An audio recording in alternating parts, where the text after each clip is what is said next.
Chiggity, chiggity, chiggity, chanka. How's it going, everybody? It's the Flying Pig here on Flying Pig United with another cheeky little edition of the Transfer Roundup show for you today. It's the evening edition. I hope you've all had a good evening. Yeah, I am a few minutes late. What of it? No, I'm just kidding. Sorry to keep you guys waiting. You know me, guys. You know, 9:30 really means like 9:33, or in this case, 9:37. But either way, shout out to you all for stopping by and getting in here. Nicola, what are you doing? Hi. Anyway, thank you so much to everybody that's getting in here and stopping by, and thank you very much for waiting. Please do us a massive favour, smash that thumbs up button if you have not done so already. What's going on with the lighting here? It just doesn't look quite right, does it? That's better. But anyway, yeah, a few minutes late. Hey, Vincent Bullock, Jay Preston, Alex, Ashley Jenkins, OP Dragon, Mark Diaz, Becky Hope, Alan Rogers, Rajon, J Fox Bread, Mr. Edward Shastad, Jamie Loki, Kyan, Brandon C, Paul Vanderbeek, every single one of you lads and lasses that are getting in here, Kivs2703, I am Neil, Bills fan, Ibsid at the United Way, Footy Talk, Oliver H, Larry and Blackford, Matt Rush, Peter Coveney, Connor Clark, DT Westy, Steve Willis, Sphinx Zoo, Jeanette Pugh, and every single one else. Thank you very much for getting in here and getting in here for this evening show. Right then. Sancho! Let's just talk about Jadon Sancho then, lads and lasses, because it's being reported basically everywhere this evening that the reports that are coming out in regards to Jadon Sancho and Manchester United's interest in him and pursuing another bid is all legitimate. It's all going to happen in the next couple of days. From what we understand in terms of Manchester United going to go in for another bid for Jadon Sancho and have another try at getting this player in. Obviously, we had failed negotiations with them in the summer, earlier on in the summer, at the start of the summer transfer window. And what we have to do now is decide whether we can go and pay that amount of money for him, basically. Dortmund are pretty firm on it. But I mean, look, there's a bunch of reports here. Konstantin Eckner's come out and said, yes, reports are true. They will make a bid for Sancho and don't do it just for show. Don't trust the numbers you have seen in brackets, which I said it's obviously bullshit. No news on the Dortmund side.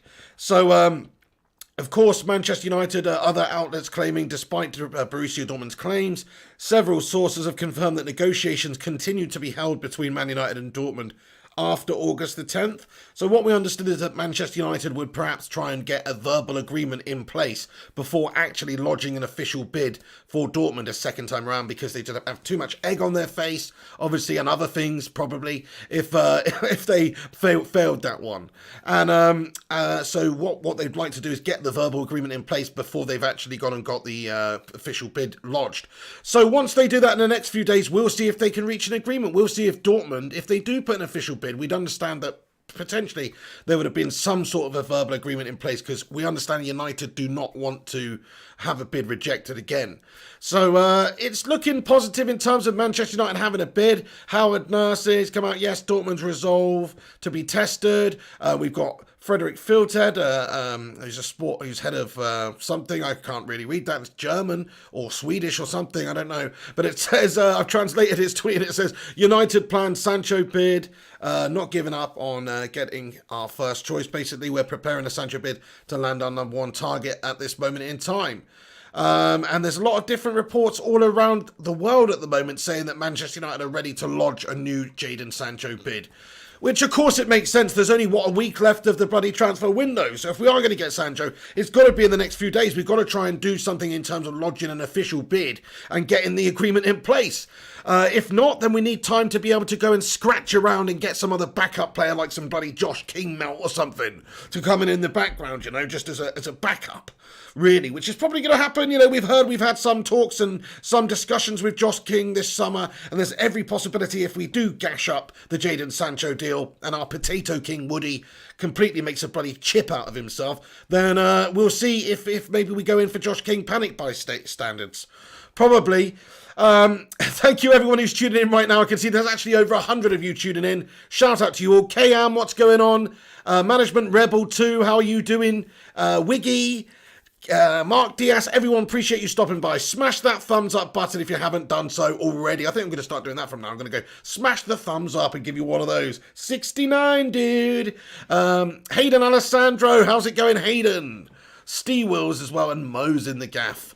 Nice one, everyone. So yes, let's have a little thought about it then. Who do you think is... Oh, hang on, I'm going to sneeze. Oh, no. There's something about doing these videos. I always have a double sneeze in the first 5 minutes of the video, and then I don't really sneeze throughout the rest of the video. I don't know if anybody's ever noticed that. I think it's like the speaking or something makes me sneeze. Yeah, of course it is. No, well, what is it then? Well, I've noticed you do it quite a lot throughout, because I often say, hay fever man or mount fever. I don't do it throughout. That's poppycock. That's poppycock, lads and lasses. I do it once, a double sneeze at the start, sometimes a triple sneeze, and then we get on with the show. Everyone knows that. God. Right, okay then, folks. So yes, reports are true. This is what Konstantin Ekdar said. They will make a bid for Sancho. They just don't do it for show. But it's not just him that we're basing this on, to be fair, because there's lots of other reports coming out to say that that Sancho is, Sam Pill just come out here. Manchester United expect a bid for Jadon Sancho this week. They're not giving up on him. So what do you think the probability is now, folks? Get your percentage in. That Jadon Sancho signs for Manchester United. So bear in mind everything that's going on. Bear in mind the fact we've been pursuing him for ages. We are going in for another bite at the cherry, so to speak, to have another go at bringing Jadon Sancho to this great football club. Or this once great football club, which needs to become bloody great again. Then we need to get somebody like Jadon Sancho who's potentially going to be a great player for us over the next bloody decade. It's not exactly hard to think about it, is it? And should we get this guy in? If the money's there and he's available and he's going to be a generational talent, which every bastard bloody says that he is, including myself, because he's getting 60 goals and assists in 52 appearances for Dortmund in the Bundesliga, and he's 20 years of age, I would say, yes, we need to get this guy. We need to pay the money and bring him through the door. And, of course, to do that, we have to go and lodge a bid in the next few days. Get your percentages in, lads and lasses. So, here we go. Quite interesting. Matt Rush, 99%. I love your optimism, Matt Rush. I really do. Mr. Edwards, 85%. Footy Talk says 75%. How you doing? Jamie Loki, 100%. Paul van der Beek, 50%. Jarvis Cocker, 25%. Alex, 70%. James Duffy, 80%. Alan Rogers, 70%. Kivs, 54%. Very precise. Thank you for getting all your percentages in there, lads and lasses. Yeah. I mean, look, I think, personally, it's 40%. 40%, lads and lasses. Let's not get carried away here. Manchester United are probably going to have to pay 120 million euros to get Jadon Sancho to this football club. Is that something we're prepared to do? I don't think so. Maybe we could structure the deal in some way where we gave them like 80 up front and then the rest over a couple of seasons, but we already know they don't like to do business that way from our discussions earlier with them in the window. So if Manchester United can get the deal done, then of course it's a great player to get in here. If not, we need time to be able to go and work on a couple of other backups. We know we've been talking about bringing other wingers into this club as well. We've been linked with loads of wingers this summer, whether it's your Perisic's or your Douglas Costas or Josh King, etc., or even a little bit of cheeky Ismail Assar action. So we've had a lot of different links so far. Will we get one of those if we can't get the Sancho deal done? If Manchester United lodge an official bid now and it's rejected, then I guess we've got to go in and get on a next target in this window, because we do need a right winger. You can't just have Mason Greenwood being that right winger for every single game this season. Even though he is good enough, he's just not ready to be able to play that many games, and we can't expect him to stay fit all season long. And certainly that's the case for Rashford over on the other side too. John A says, will fail as usual. Oh no, I'm going to sneeze again, I think. Lee Lim says, Sancho admit he stays in Borussia Dortmund. Issue! It's a double sneeze fest. I'm sorry, guys. I've got... No, I've got hay fever, melt fever. Oh, you actually said... No, melt fever, I said. Melt fever. It's when I melt on the camera. Just yes, I would like a tissue, please, Nicolini. Seaborn Gracia says we need a centre-back. Now, please. I'm joking. No, it was a joke. Joseph Adams, what's going on? He says it's going to be a competitive season. We need to sign players or we will struggle. Spot on, agree with you, Joseph Adams. Everyone around us. Although, let's just have a little moment, though. Just quickly. Just to have a little laugh at that baldy Pep Guardiola mug.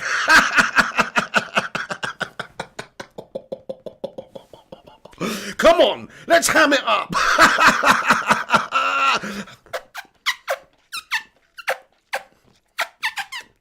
Shine that bald head.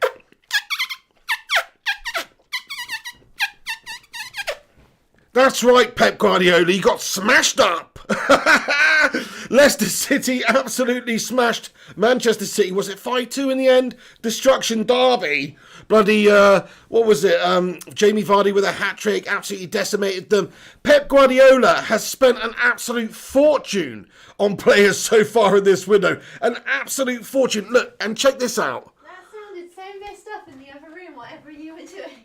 And check this out, Guardiola spent £345 million just alone on defenders. I was in the middle of a sentence. Sorry. Just like Harry Maguire. Well, I was Anyway. just kindly getting you a tissue, which you're no longer going to have. Thank you very much for getting it though. But anyway, Guardiola spent £345 million just on defenders. Thank you very much. Thank you very much.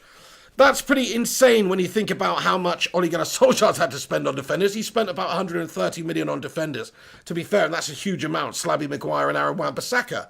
But when you actually consider what Pep Guardiola spent on defenders and how they shipped 5 goals away today, and look, they got Nathan Ake in their new signing as well, and they're getting done. 5 bloody goals, my friends, they conceded today. So people having to go about Ole Gunnar Solskjaer and his lack of preparation for this season and our tactics and how shit we are. But Benny Pep Guardiola, Baldy Pep, and the other guys, they're not excused from a little bit of criticism either, because these twats, Frank Lampard drawing with West Brom, spent hundreds of millions on shitloads of players being able to buy who he wants, when he wants, and how he wants. And then you got Pep Guardiola, same sort of deal with him, spending loads of money, getting players in, been there for years. One of the game's greatest managers that everybody always bangs on about him being one of the greats, if not the greatest. People say that because of his achievements, obviously in Spain for Barca, and he's gone to Bayern and been successful, and he's been successful at City. But he spent a shitload of money, had a shitload of time, and people are somehow criticising Ole Gunnar Solskjaer more. See, I do think this United fan base, there is a large portion of this fan base which just does have a toxic element, because, I don't understand how people can be that negative towards Ole Gunnar Solskjaer when, you've got these City scummers losing this game, and they'll just chalk that down to, whatever the start of the season, they got outclassed on the day against a decent team in Leicester. I don't think they'll be calling for Pep Guardiola to be sacked right now. All of them, even if maybe opposition fans will call him fraudiola and all that stuff, because he's done a lot for them and he's still a good manager, and he'll bounce back, and next game they'll probably win 5 or 6-0.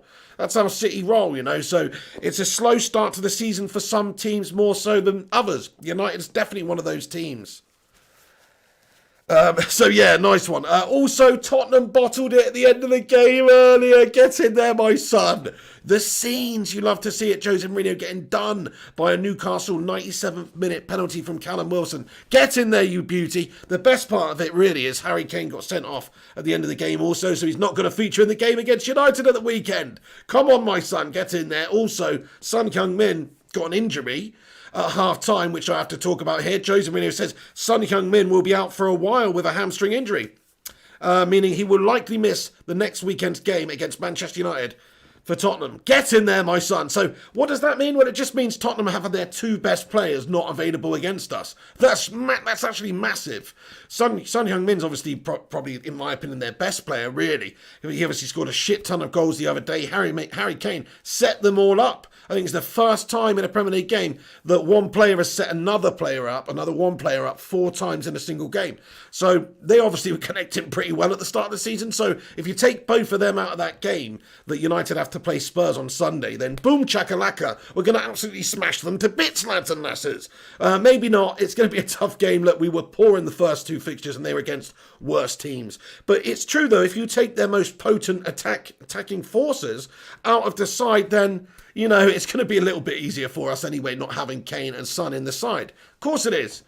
What's your predictions for that game? I know we're a week away, everyone, but what's your predictions? I think it's going to be a draw, personally. I'm going to go for a 1-1 or something like that, some kind of draw, but get your predictions in for the game.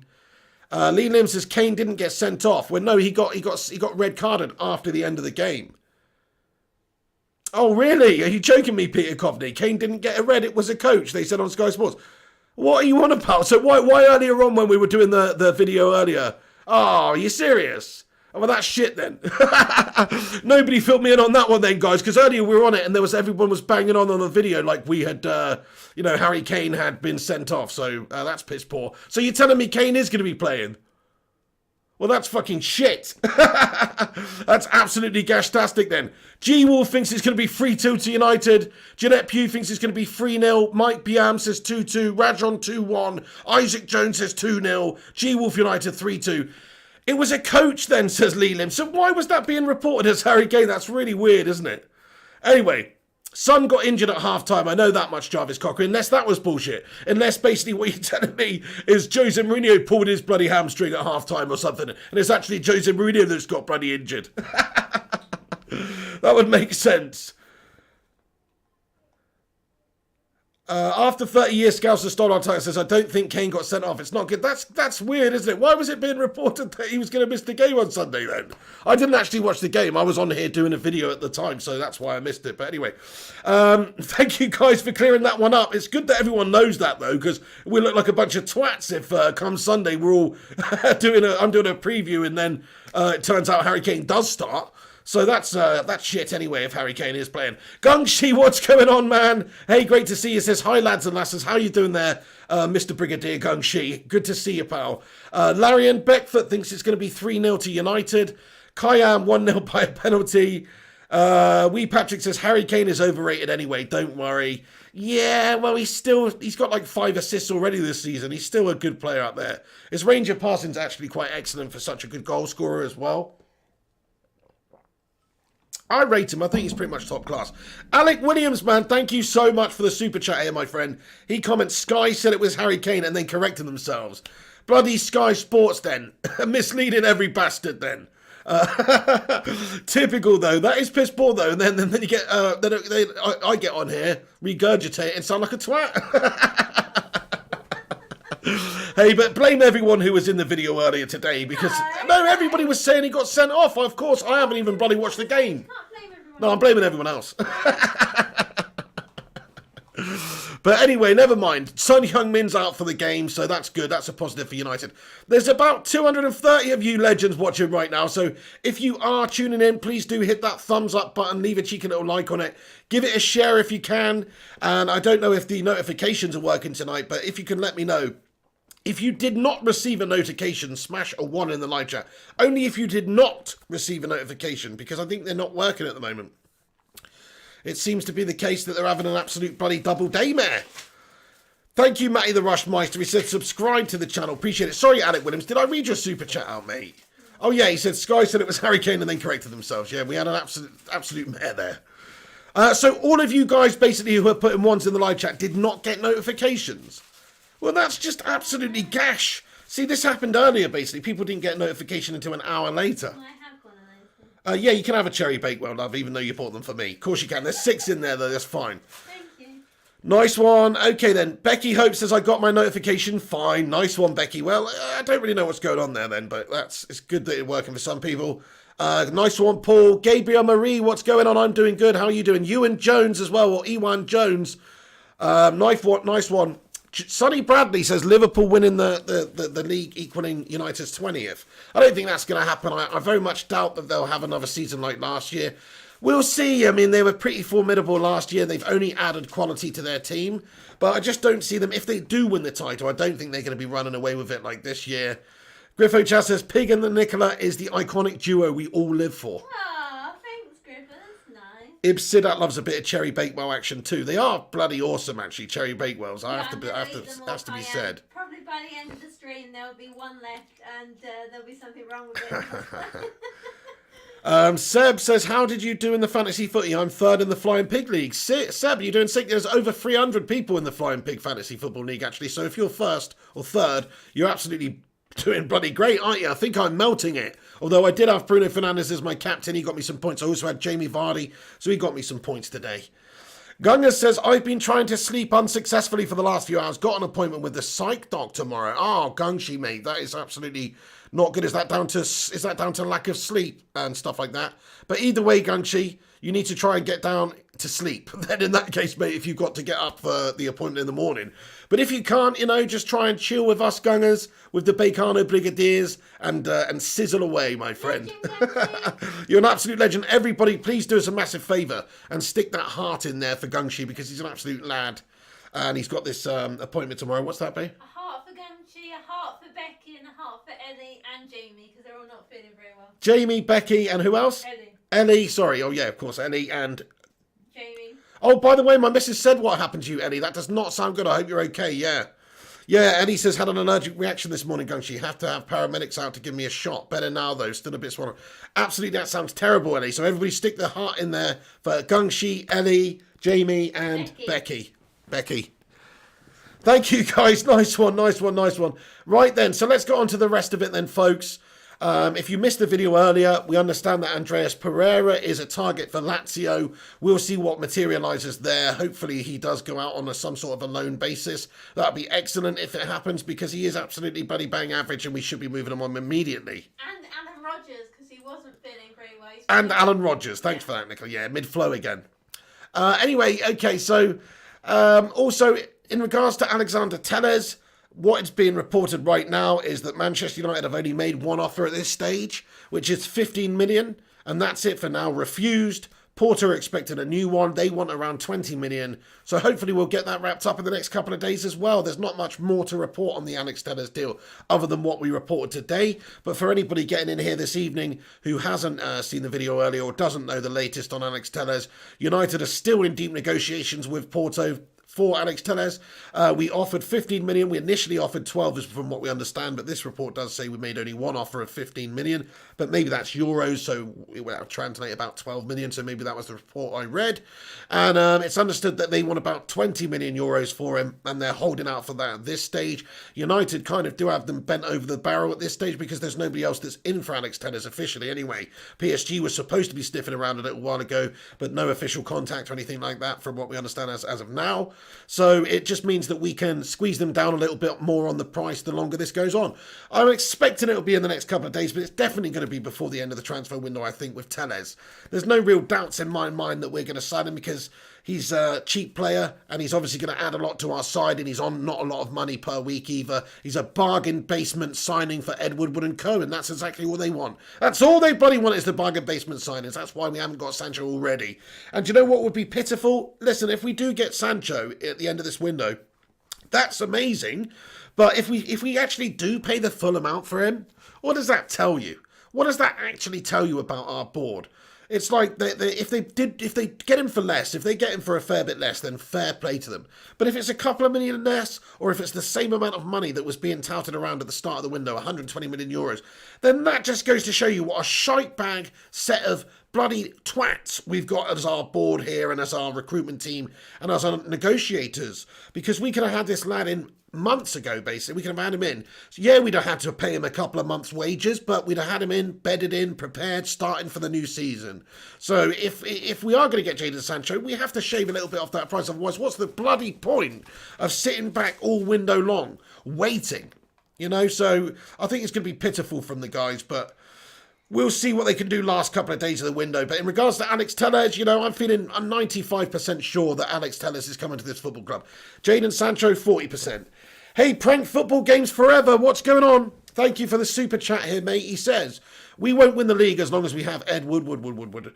I tend to agree with you, actually. I think it is possible to, but it's unlikely because the reasons, like we've discussed, they're not great at recruitment. They either overpay for talent that, in my opinion, is not up to the standard, or certainly if that's the case over the last 7 years since Fergie left, we've had a couple of right stinkers coming into this football club and had a complete nightmare, really, with wages, contracts, getting players who are bang average tied up for years and years and years. We've hindered ourselves in that regard. And the recruitment, even though we have spent quite a bit of money, it's not really been good recruitment overall. Until recently, I think our recent signings are something that we should be looking to do more of. Get these good, young, hungry players. Nobody can really doubt Donny is a good signing. We haven't seen much from him, but just on paper, that's a good signing. Aaron Wan-Bissaka's a great signing. Bruno Fernandes is a great signing. There's a couple of questionable signings, but most of them are spot on.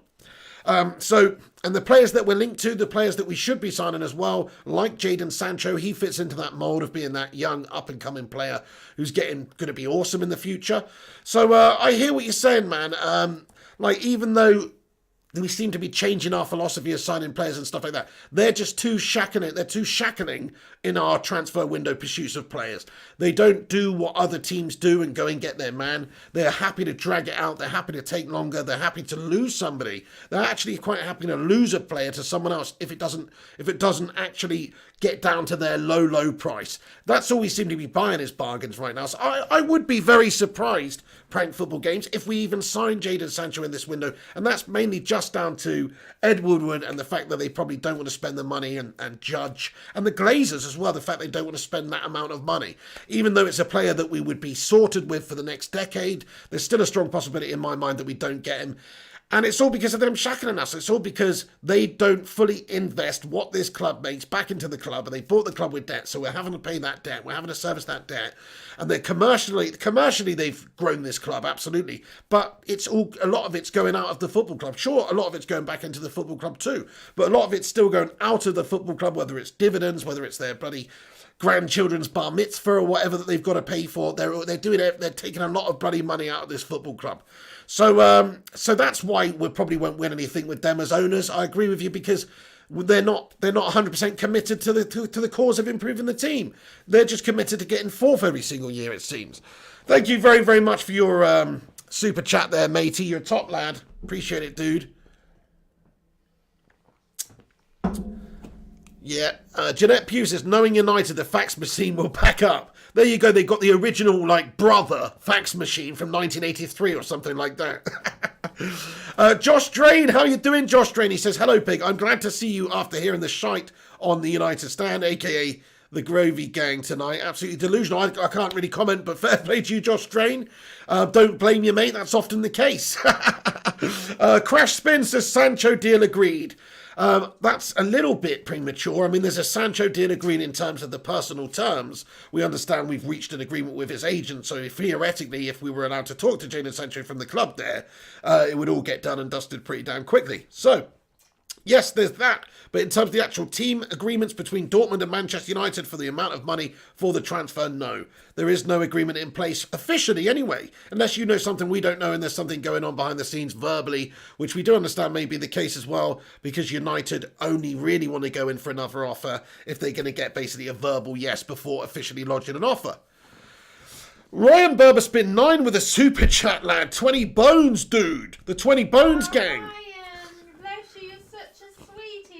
Ryan, you're a bloody hero. Thank you so much. He commented, it's from This Is Pig. He says, a nice one, Ryan. He says, have some more double-deckers on me and the missus and some cherry bakewells for Nicola. Thank you, Ryan Berberspin 9. You absolute legend. Ryan Berberspin 9, you're a bloody hero, mate. Everybody put one of those emojis in the live chat for Ryan Berberspin 9. Give him those knuckles. Yeah.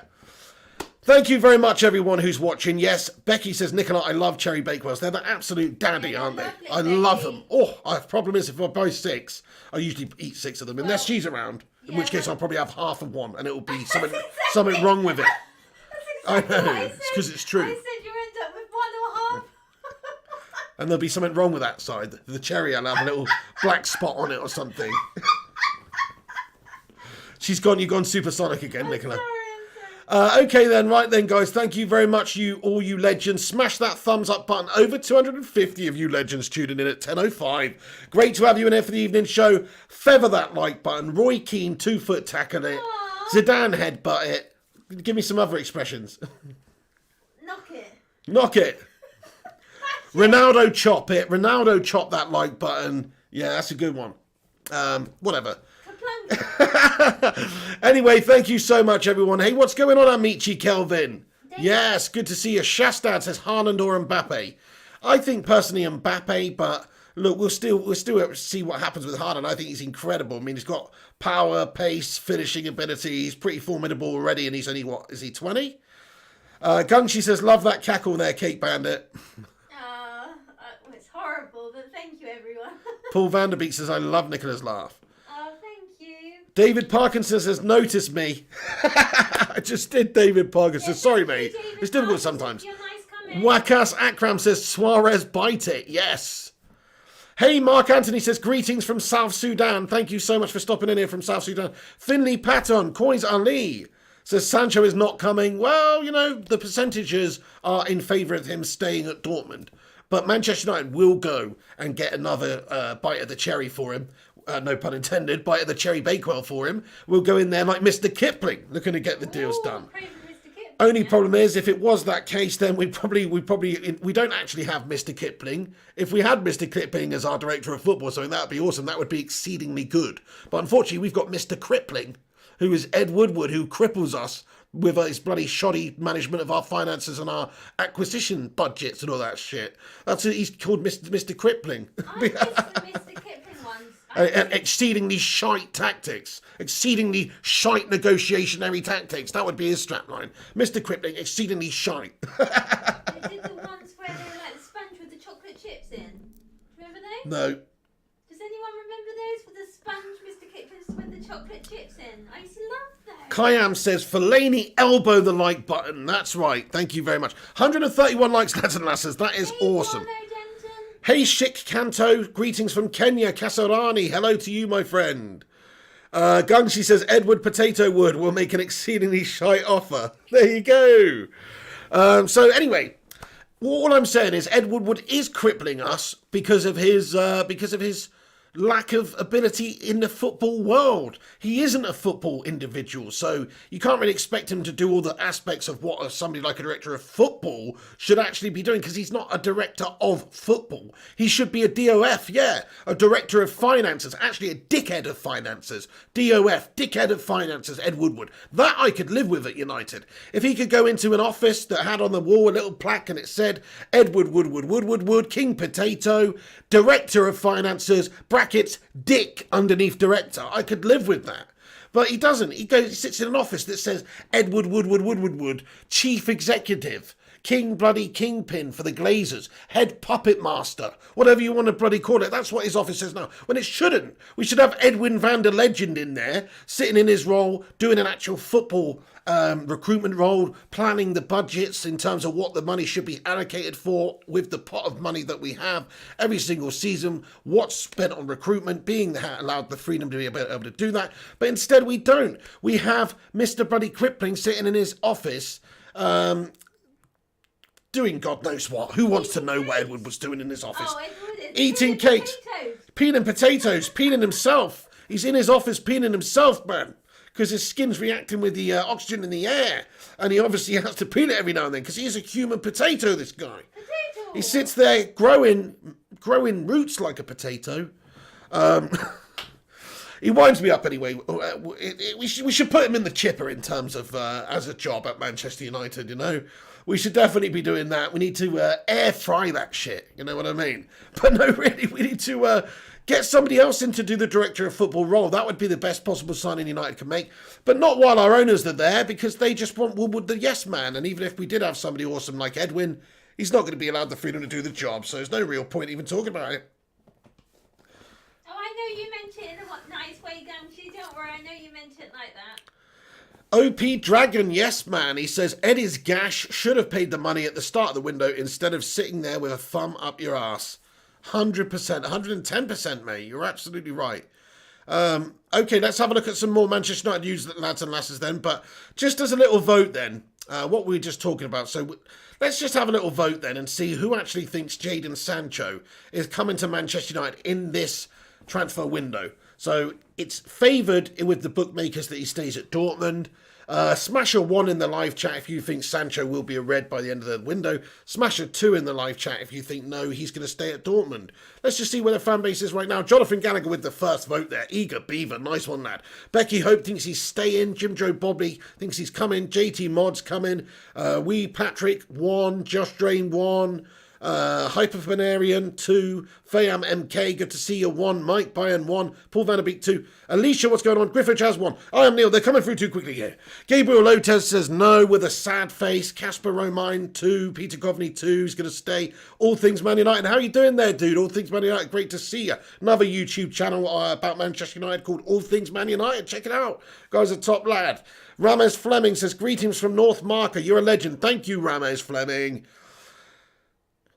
Yeah, nice one. So there you go. What are you doing? Hey, John O'Denton says, put a 1 in the comments section for Glazers and Matt Judge and Ed Woodward out.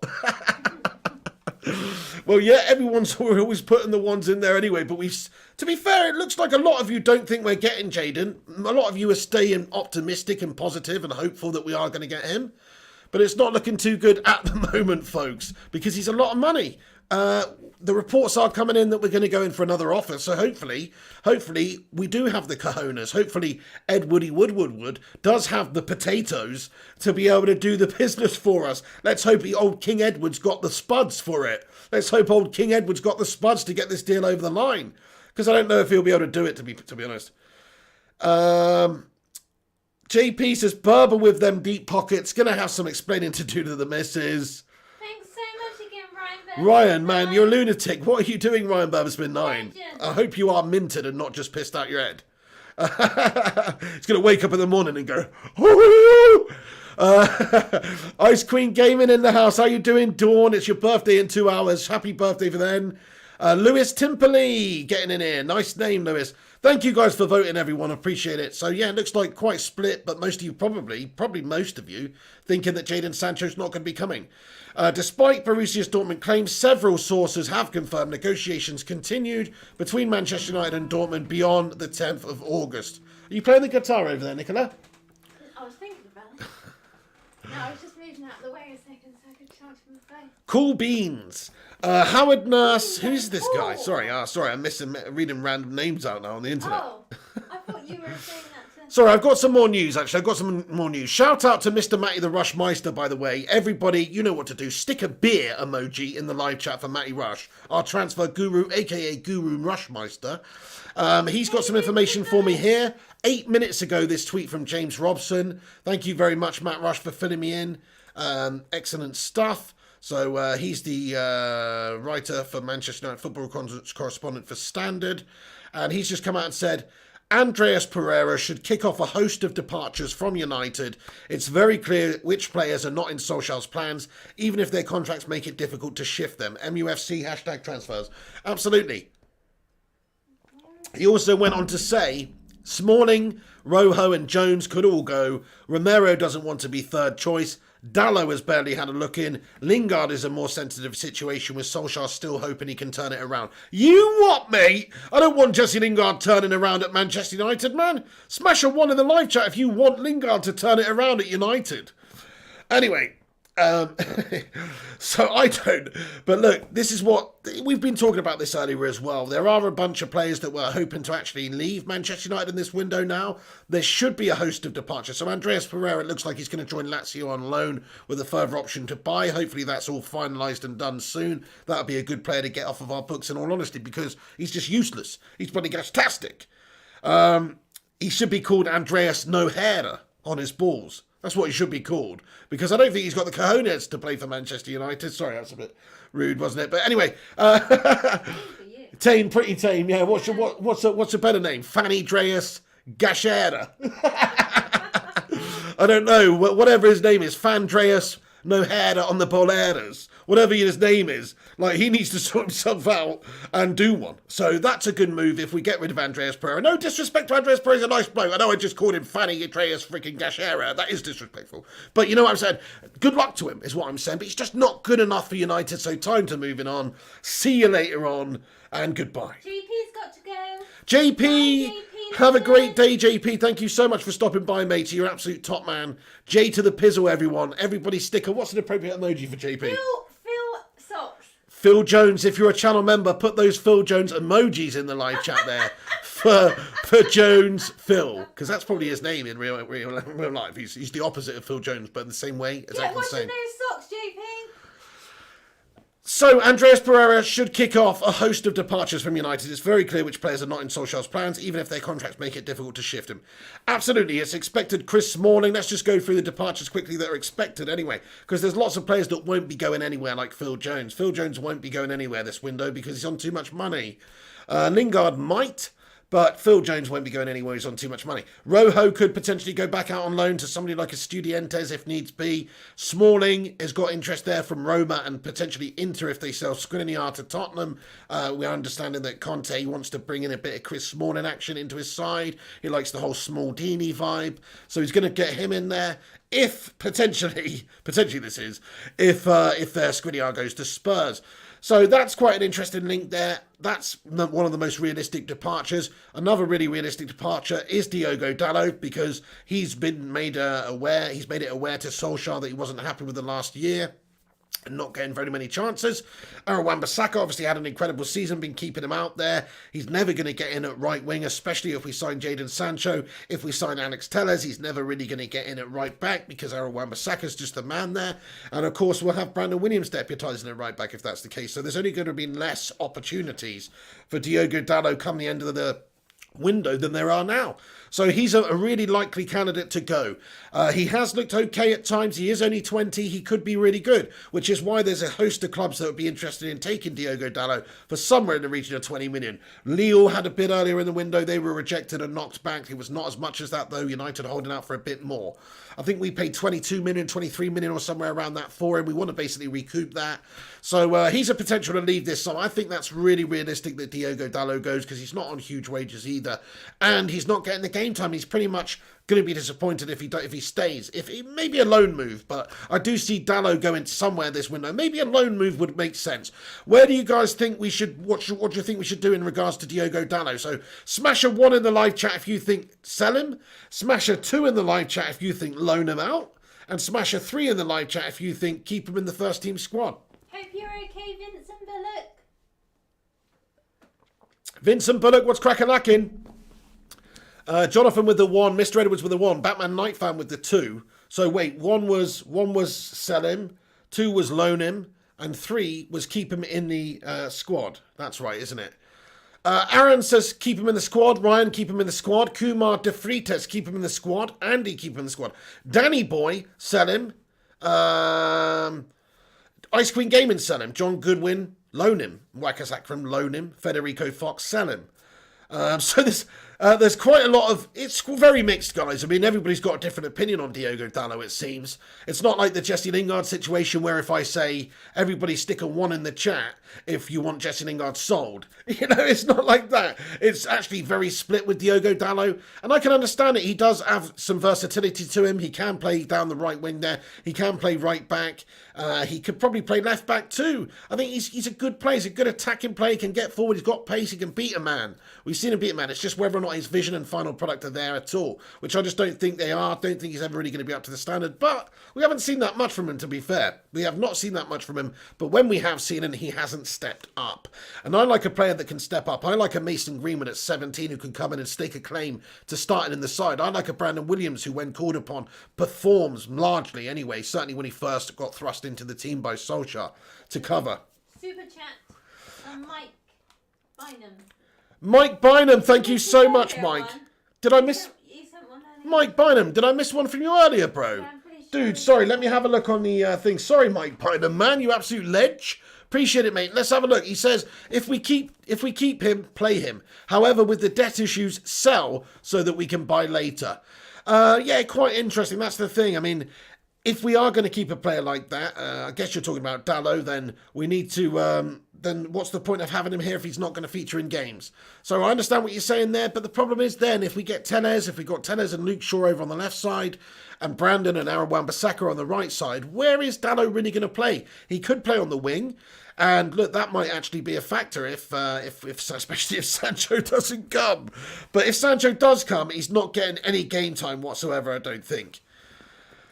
Nice one there, Mike Bynum. Thank you so much. Let me just see if I can find your previous one that I've missed. I apologise for anybody if I missed any of your super chats or anything like that. I try not to, lads and lasses. Yeah, smash a thumbs up on the video if you're in here. I'm just going to try and find this this super chat here. Shout out to all you bloody heroes who send shit like that. It's pretty mad. Okay. So then, where am I? There we are. Mike Bynum, thank you so much. And Mike Bynum also did send one earlier. Yes, it was it was no message with that one. That's probably why I missed it. But thank you so much, Mike Bynum, you bloody legend. Appreciate it, man. Nice one, Simon Bennett. He says, evening pig, laugh at City. Oh, I've already done that, my friend. But just for you, let's all just have another little laugh at City real quick. Ready?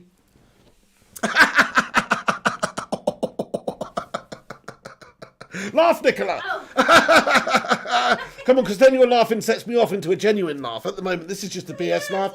Well, because you laugh, you know, go on. Potato!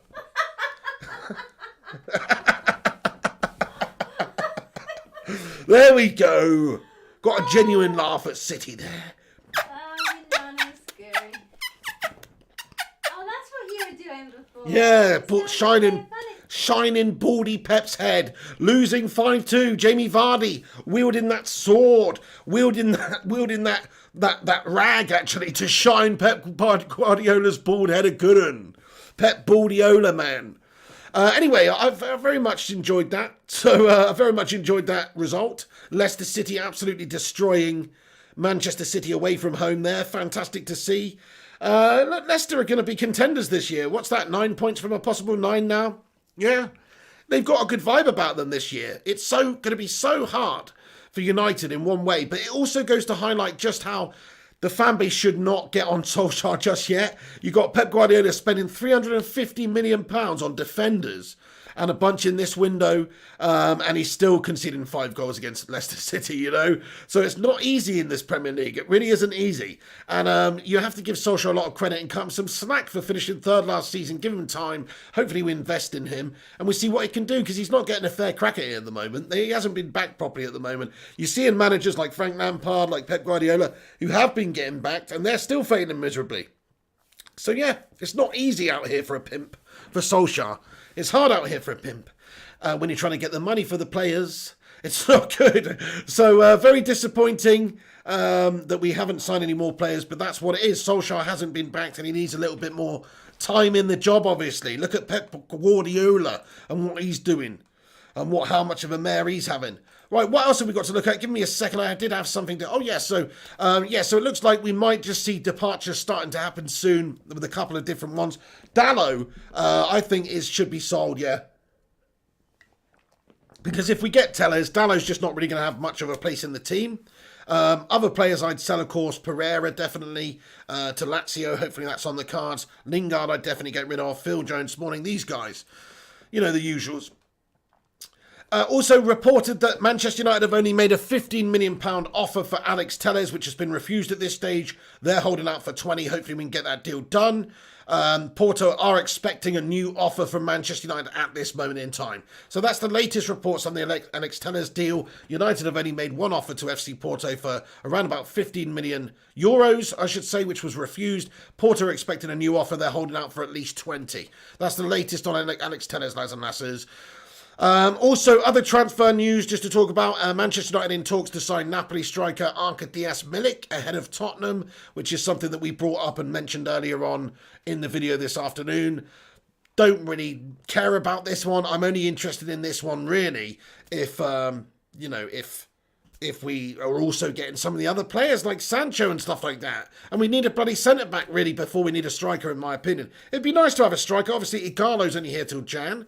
But we need to get that centre-back position sorted out ASAP. Vincent Burke said, Mrs. P, you asked Mr. Pig to sing Crying Your Heart Out. Mr. Pep, you are my favourite little midget. What? I don't even know what any of that means. Stop crying your heart out. That song? Is that what they mean? Like, I don't. What? Could you just let me go with this? What is that, Vincent Bullock? What are you even talking about, bro? Anyway. Don't be mean. Anyway, so Son Heung-min's going to be out of our game. It was reported earlier that Harry Kane was going to be out of our game against them on Sunday as well, but it turns out that was BS. So whoever was reporting that in Sky Sports absolutely shat the bed. That Harry Kane was going to be out because somebody said that he got sent off after the game, but it wasn't. It was a member of the coaching staff who was brandished a red card.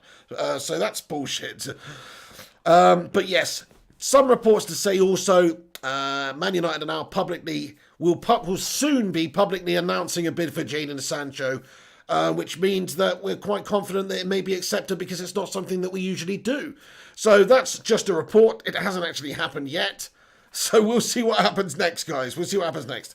Hopefully there's some sort of a verbal agreement between the clubs here. Some sort of verbal agreement between the clubs.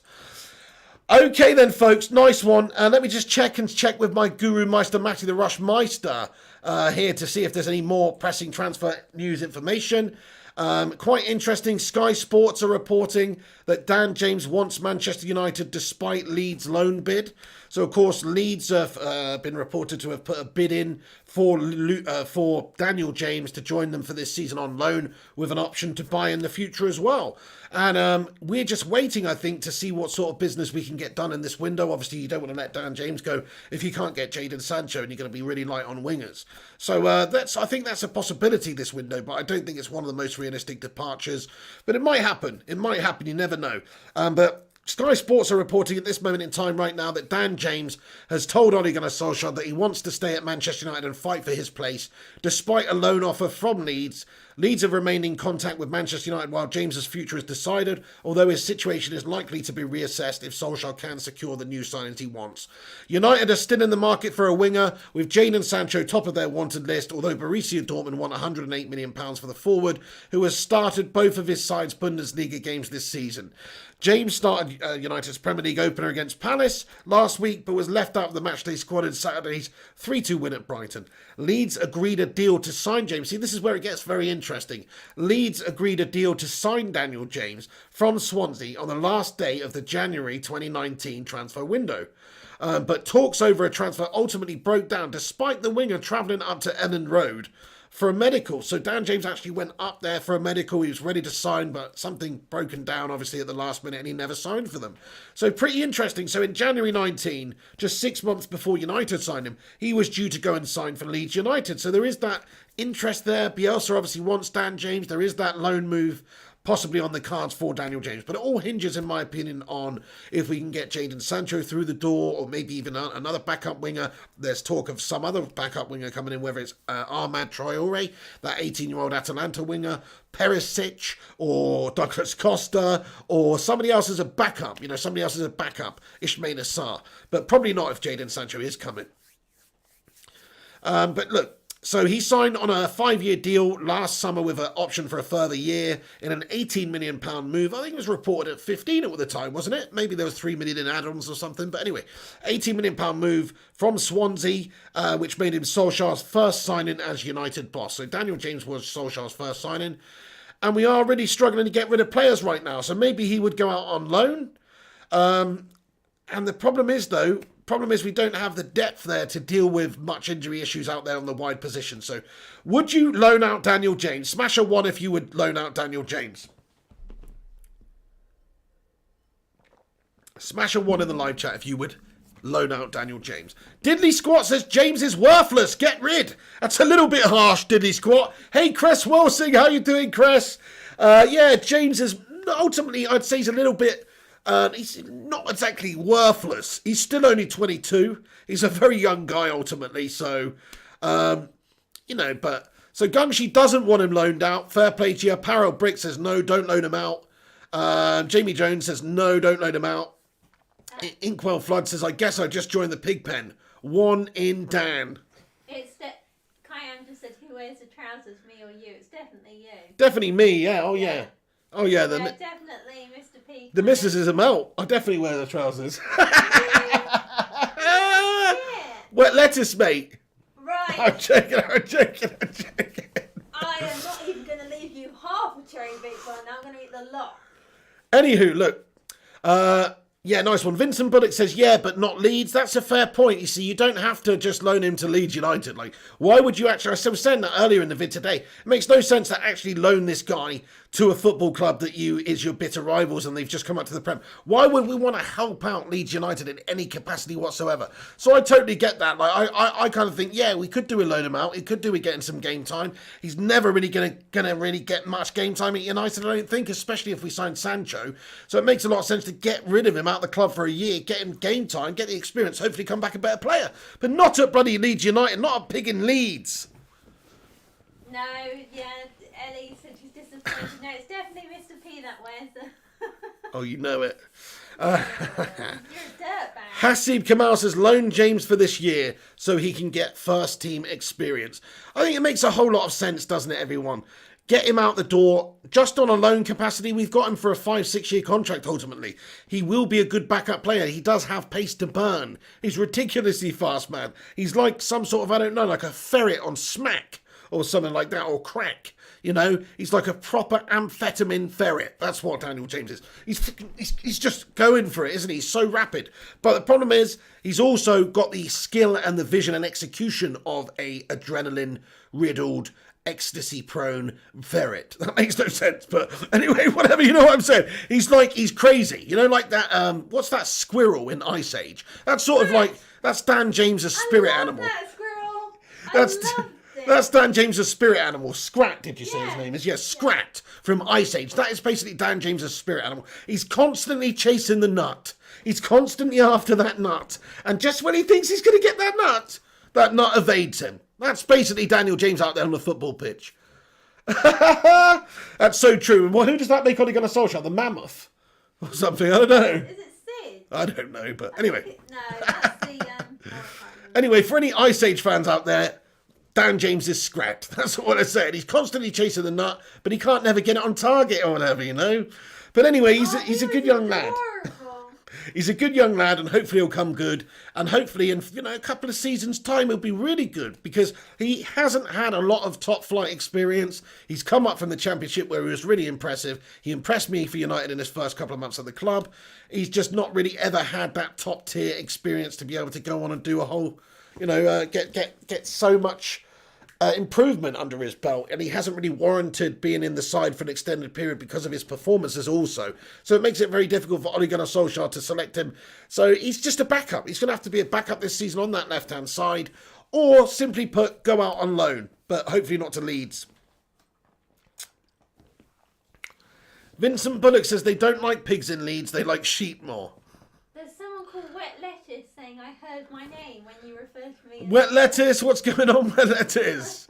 He says, I heard my name. Sorry about that, Wet Lettuce. I wasn't talking about you. He was talking about me over this mug, me over here. I was talking about this Wet Lettuce over here. Don't you worry about that. Misty Miyagi says, James needs to be played on the left. So much more deadly there. Super sub. Super sub. 100% agree with you, Mr. Miyagi. Wax on, wax off, my friend. James needs to be on the left. It makes sense. It does. Preferred position, and he would be a good deputy for Rashford there to come on at the end of games, but we'd have to get that right wing position sorted out. Fayam MK says, that squirrel always screwed everything up. Exactly. It's exactly Daniel James, isn't it? He screws everything up. He tries to get his acorn or his nut or whatever he's after, but ultimately he always ends up smashing his face in or something. Mr. Edwards comments, don't lose faith with James. He's a young lad and Bielsa will improve him no end. Fair play, yeah, good point. If he does go to Leeds and he works with Bielsa's understood to be rating Daniel James quite highly, so I'm sure he'll work with him. He does like those pacey players up there. Daniel James will get games. It makes a lot of sense in a lot of ways, it does. But Leeds United, really, just out of principle, out of sheer principle, you can't be loaning Leeds United a player as far as I'm concerned when they're in the same league of us. Fair enough if they were in the Championship, I would actually loan them a player 100%. But not whilst in the Premier League. That makes no sense whatsoever to do that. Yeah, Batman Night fan, something like that. He says, loan James to Sheffield United. Yeah, quite interesting. The only thing is with Sheffield United is the style of play is also going to be a factor. But they are very defensively sound and counter-attacking team as well. So maybe that would actually really benefit Daniel James. Dan Tay, what's going on, Daniel Tay, my friend? He comments, you know full well, now hush your noise or the sweating on your face will double flower. Who's that in regards to? I think it's between Ellie. Oh, it's Dan Tay and Ellie are talking to each other. Oh, right, okay, I thought there was some militancy kicking off with Elijah. It's not, it's just domestic. It's a domestic between two partners there. I am submissive. What does he mean by wet lettuce? A wet lettuce just means kind of like a bit of a melt, really. Kind of means just like a melt, kind of like a... What's another word for a wet lettuce, guys? What's another word for it? Like a dweeb? Maybe a dweeb? What's another? Go on, guys. Get your... Becky Hope. Oh, she says, I'm off to watch Dirty Dancing. I've never seen it. Nobody puts Becky in the corner.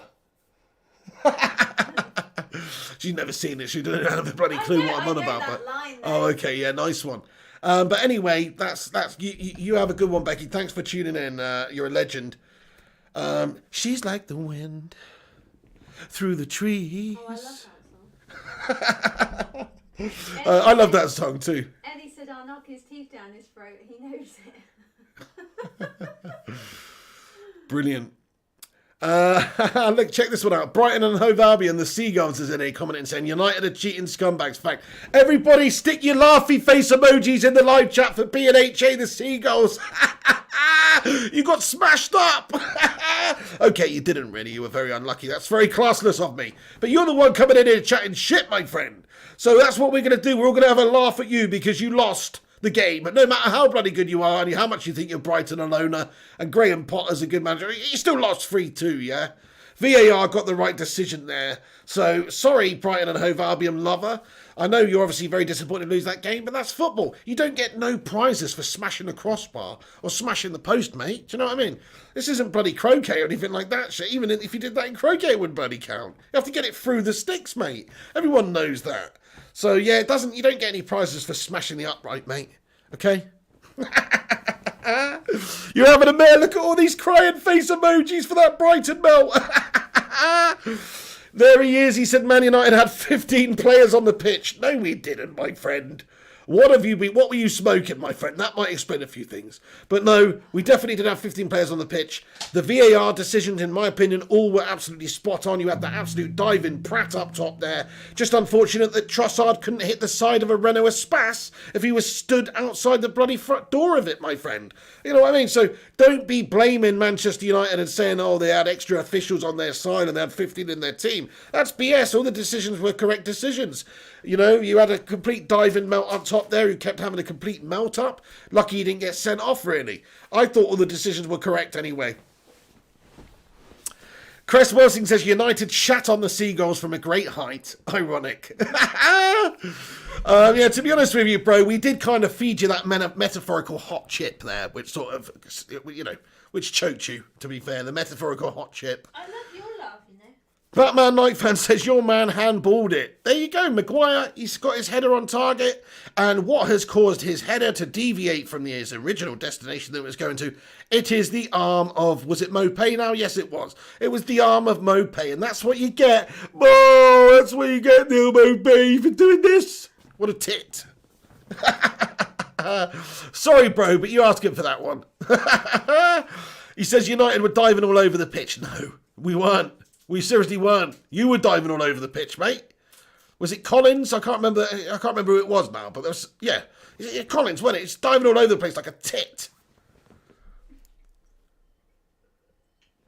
In all credit, though, in all honesty, look, you came here beefing, but in all honesty, credit where credit's due. Brighton were actually the better team. There's me saying all of that, but Brighton were genuinely the better team. They had all over more than double the chances that we did. They even outpossessed us. Like, we just didn't really turn up. We were tired. But there you go. That's the thing with football. You know, we played shite and we still beat you. So we are a better team. That's a sign of a good team. We do have a lot more better players out there, so that should be expected anyway. So I wouldn't feel bad. I actually think Brighton are going to do some bits this season. Do you want a green starburst? No, thank you, love. BNHA, the Seagull, says Colin should have had 2 penalties. Fact. Are you serious? Do you really believe that, though? Okay, let's have a little vote in the live chat. Do you think that Collins... Put how many penalties in the live chat that you think Colin should have had in that game? I'm going to put mine in the live chat. This is how many penalties I think Colin should have had in that game. 0! He should have had 0 penalties because he's a diving melt bag. That's why. Anyway, Jarvis Cocker, thank you so much for the super chat here, my friend. He says, James is a fighter. He wears his heart on his sleeve. So true. I love that. Still one of my favourite celebrations of last season when he scored that goal and ran over to the corner flag. And obviously there was that roar and that passion that exuded from him. This is not long after his father had passed away. I think Daniel James is a really nice kid, actually, a really nice lad, and I'm glad that he's here. But he's just not quite ready to play first-team football for us. When we played him first game this season against Crystal Palace, I think he really did expose us on that side. We just kept giving it away all the time. All the zeros coming in here. Steve Johnson says 4. Steve Johnson. He thinks that they should have had 4 penalties. Oh, sorry, Ashley Jenkins says Connolly. Yes, sorry, Connolly, Collins. Same old bloody shite, isn't it? Connolly, that's it, that prat. Connolly, yeah, not Collins. Connolly, yeah. Or was it Collins? I've forgotten now completely. Collins or Connolly? No, I said Collins. I know, but is it Collins or Connolly? Collins. See, that's the thing with Brighton's players. They're a bunch of no-name melts. I'm joking. It's either Collins or Connolly anyway, one of those prats. Said Connolly, yeah. Easy mistake in a maker. Easy mistake in a maker. So she will- Thank you, lads and lasses. Matty Rush says, subscribe to the channel. Thank you, Matt Rushmeister. Yeah, if you're new to this show, if you've never been involved with these streams before, then do hit the subscribe button. We've just hit 30k subs. Shout out to all the Bacon Brigade around the world. Appreciate you all. The pig loves you. Thank you so much for subscribing. And if you're new, smash the sub and hit that bell icon. And also smash that like button, lads and lasses. Marrow and Fellaini elbow that like button, lads and lasses. Let's give it a cheeky little boost up the search rankings. Oh, yeah. Okay, then. Footy Talk. How you doing, Footy Talk? Ashley Jenkins says, definitely Connolly. Thank you very, very much. So, yeah, Connolly melting it up, I thought. I thought he was a cheating bastard. B&H the Seagulls, you're loving it, aren't you? It says Man United are a bunch of overpaid prima donnas. I love this. I love the sourness, my friend. I do. I love the bitterness. It's a day later, and you're still getting in here. Bitter as fuck, mate. All those incidents were bang on, to be honest with you. I thought all of the scenarios that they had a look at for VAR were spot on, correctly decided upon. So there you go. Asan Akhtar says, is Mopay still sad? I bet he is. Oh, I just love that. Don't you just love it? It's such a shithouse move doing what he did. Doing that Panenka penalty. Like, fair play, he'd have the balls and the minerals to do that. Then he pulled it off perfectly. Great Panenka penalty. And then he's done the old cry face celebration. And then what happens? He's the twat that gives the penalty away at the end of the game. That loses them the game. It's just poetry in motion, my friends. Absolutely poetry. Yeah, Paul Vanderbeek says Mopay, cryy face emoji. Everybody put a cryy face emoji in the live chat for Neil Mopay.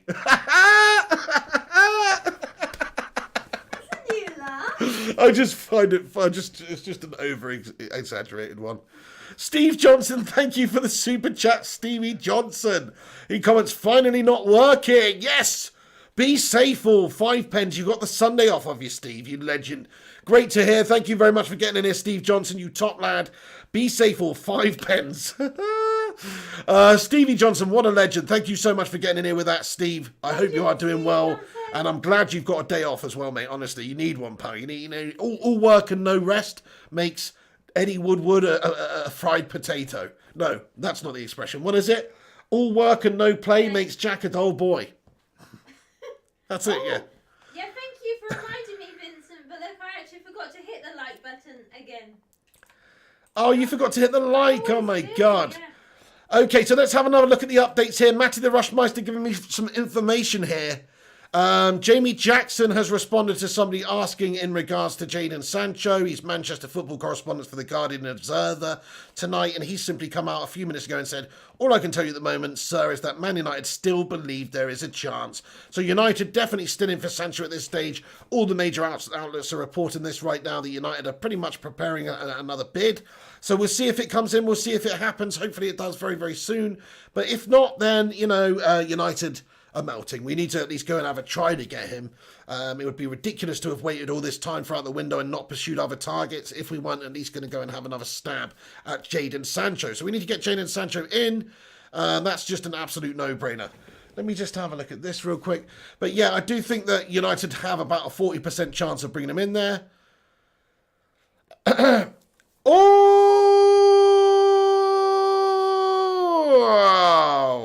bollocks.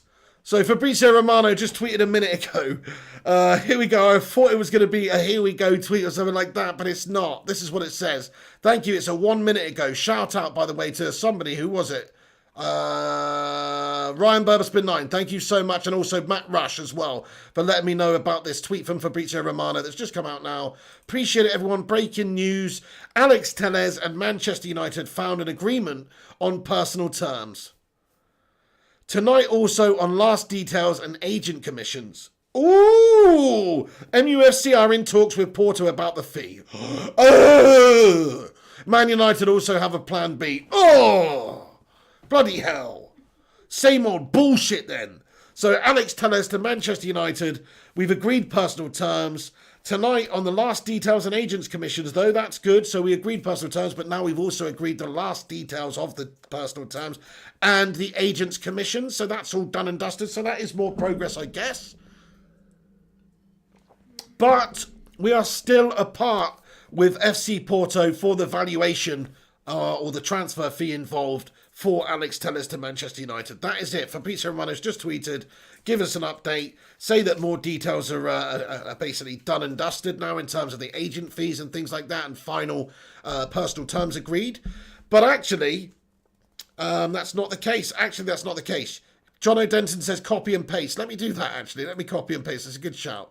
So if I can do it, let's just see if I can copy and paste this.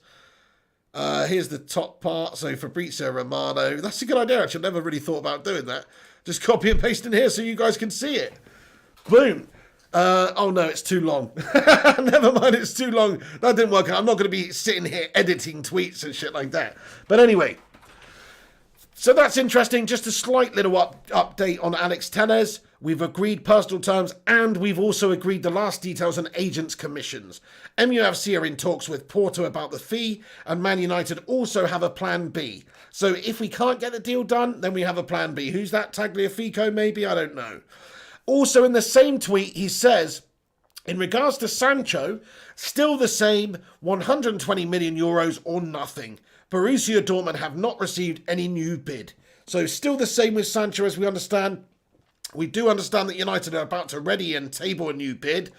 If we are going to bring Jadon Sancho into the club, we're going to have to get very near to that 120 million valuation. Do you know what? I would say the best thing we can do is go in with a £90 million offer up front and 20 million down the road. 90 million up front, 20 million down the road. That's 110 million euros, which is 10 million euros less than what they want.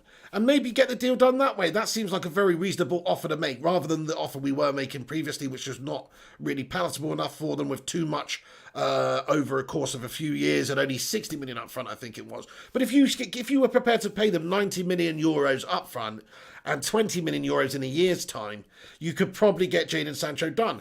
I know for Romano's just said there that Sancho's status at Dortmund is the same, that they said they would only sell him for 120 million euros or nothing. So we'll see if they're honest on that one. We'll see, because I do think United are going to go back.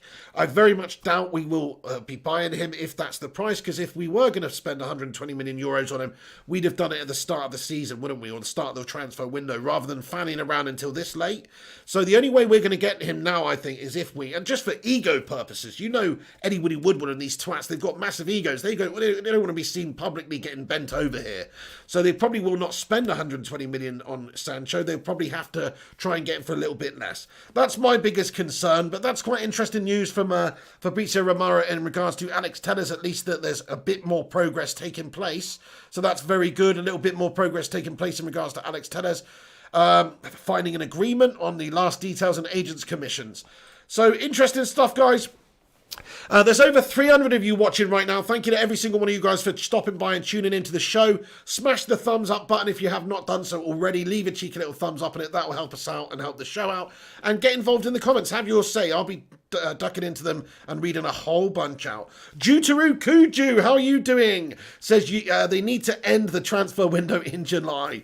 Well, obviously this year it's had an extension because of the horrendous situation that there was, but I kind of think we should always be ending the transfer window before the season starts. But the only problem with that is when we tried to do that, all the other leagues around the world didn't do that, and it just basically puts us at a disadvantage, really. Primot's in the chat. How did disc golf go, Primot? Primot, did you get a hole in one, son? Or a net in one, whatever you would call it? You won, lovely. Yeah, nice one. Matt Rush says we've hit 210 likes. That is awesome, lads and lasses. Thank you. Hey, Osman Pasha, what's going on? He comments, if Sancho was £1, Deadwood would offer 50p. I'm guessing that was what you were going to say. You didn't finish it, but yeah. I had my tassels in full swing, Primot, for you. You fucking what? Nicola had her tassels in full swing from Primot. What the hell does that mean? We both did, Nicola, can you pass me some of that Diet Coke, please, love? I'm all out of juice. Anyway, Mad Animal comments, I'd like to see some sort of documentary about the intricacies of football transfers and see the full processes required to getting deals done. There's too much Hang on. There's too much guesswork between fans and so-called experts. Yeah, I would love to see like All or Nothing. Actually, it'd just be called Nothing or Nothing. Ed Woodward and Matt Judge story on Amazon documentary. That's what I'd like to see. Nothing or Nothing, or Potatoes and Nothing, or some shit like that. Ed Woodward sat in an office looking like a potato on the blower, pretending he's on the blower. It would probably just literally revolve around Matt Judge and Ed Woodward sat in a room all day long doing this. Probably basically all they would do. Hey, Amici Calvin. Amici Kelvin, hey. Yeah, so please a big shout Hey. out to the lady in the book. And Daniel Luciano, legend. Daniel Luciano, great to see you back in here. He says, I want transfers, but can't wait for this to be over. Know who we have and who we don't. Hope you and the missus are well. We are. Thank you, Daniel Luciano. I hope you're good too. Hey, Legend for super chatting in. Appreciate it, man. Yeah, we want transfers, man. Can't wait for it to be over. I really can't. Yeah, I'll pour some in there, sweetheart. Thank you. Yeah, really cannot wait until it's over because this has just been a farcical summer. I hate the transfer window for United. It should be a period of real excitement. Like we discussed, you're banging the floor and banging the camera around, darling. When are you kicking the floor there? It's moving the camera. I was just walking away. I know, yeah, that's what I mean. Anyway, look. What was I saying? Yeah, that's it. It's supposed to be a really fun period for fans, isn't it? If you're going to be bringing players in anyway, such as Manchester United, a club like United, which should be doing, is trying to strengthen every single window. It's always really exciting when you're linked with a player and then you go and get him, but not when you're linked with him and it takes probably 6 months to a year to get him in. Then it's freaking annoying and frustrating and drab, such as all the other deals we've done recently, the big name, high profile deals such as Maguire and Bruno, all long drawn out, horrible acquisitions. Take bloody ages. So painful, man. Painful. But it actually should be really fun, like Chelsea's window. I mean, okay, they've had a bit of a poor start now, but actually their window must be so fun from a fan's point of view. Just signing, Timo Werner and Ziyech and just all the different players that they've signed. Just licking your lips at the prospects of seeing all these players playing. New players, what can they add to your team? What can they bring you? You know, these new big star players, ones to look forward to for the future. We don't really have that, guys. We don't have that every window. We've got the opposite. We have a painful window where we're always just trying to clamber around, hoping that we get the player that we want. And very rarely do. Very rarely do. Not when we want them anyway. Hey, David Whitford. 8th place is still good, Primark. David Whitford. Nice one. Good to see you. Primot got 8th. That's not bad out of how many, though? If it's only out of 8, then it's a bit shit, isn't it? Well, it's the taking part of the count. Ross Green says Woodward will not be able to get both. In regards to who? Sancho and Tellez? I don't know. I mean, look, Tellez isn't a lot of money. He's going to be 20 million euros or less, really. United are trying to squeeze them down towards 15 million. So he's not going to be a whole lot of money. He's also not on a huge amount of money weekly. So he should be the no-brainer signing of the window for United, really. So I expect him to come. Sancho, on the other hand, that's obviously, there's a lot more intricacies involved. There's a lot more money involved there. You can even argue we shouldn't even be spending that sort of money on Sancho right now when the squad is lacking in all those other different areas. So it's just one of those. It depends what you really think's best for United. Primark's in at 41, so that's great, Primark. That's definitely tassel-worthy. That's very good. John O'Denton comments, Chelsea must be looked at for financial fair play. Good point. I mean, the thing that helps Chelsea is that they were banned last season, weren't they? And Chelsea obviously is a big club. It does have decent commercial revenue, etc. Not to the level of Manchester United, but it's still a big club with a lot of different ventures and enterprises within itself as an organisation nowadays. So they are generating the cash there. Plus, they're one of the top teams in the league. Obviously, they generate a lot of money from the TV rights and all these different revenues.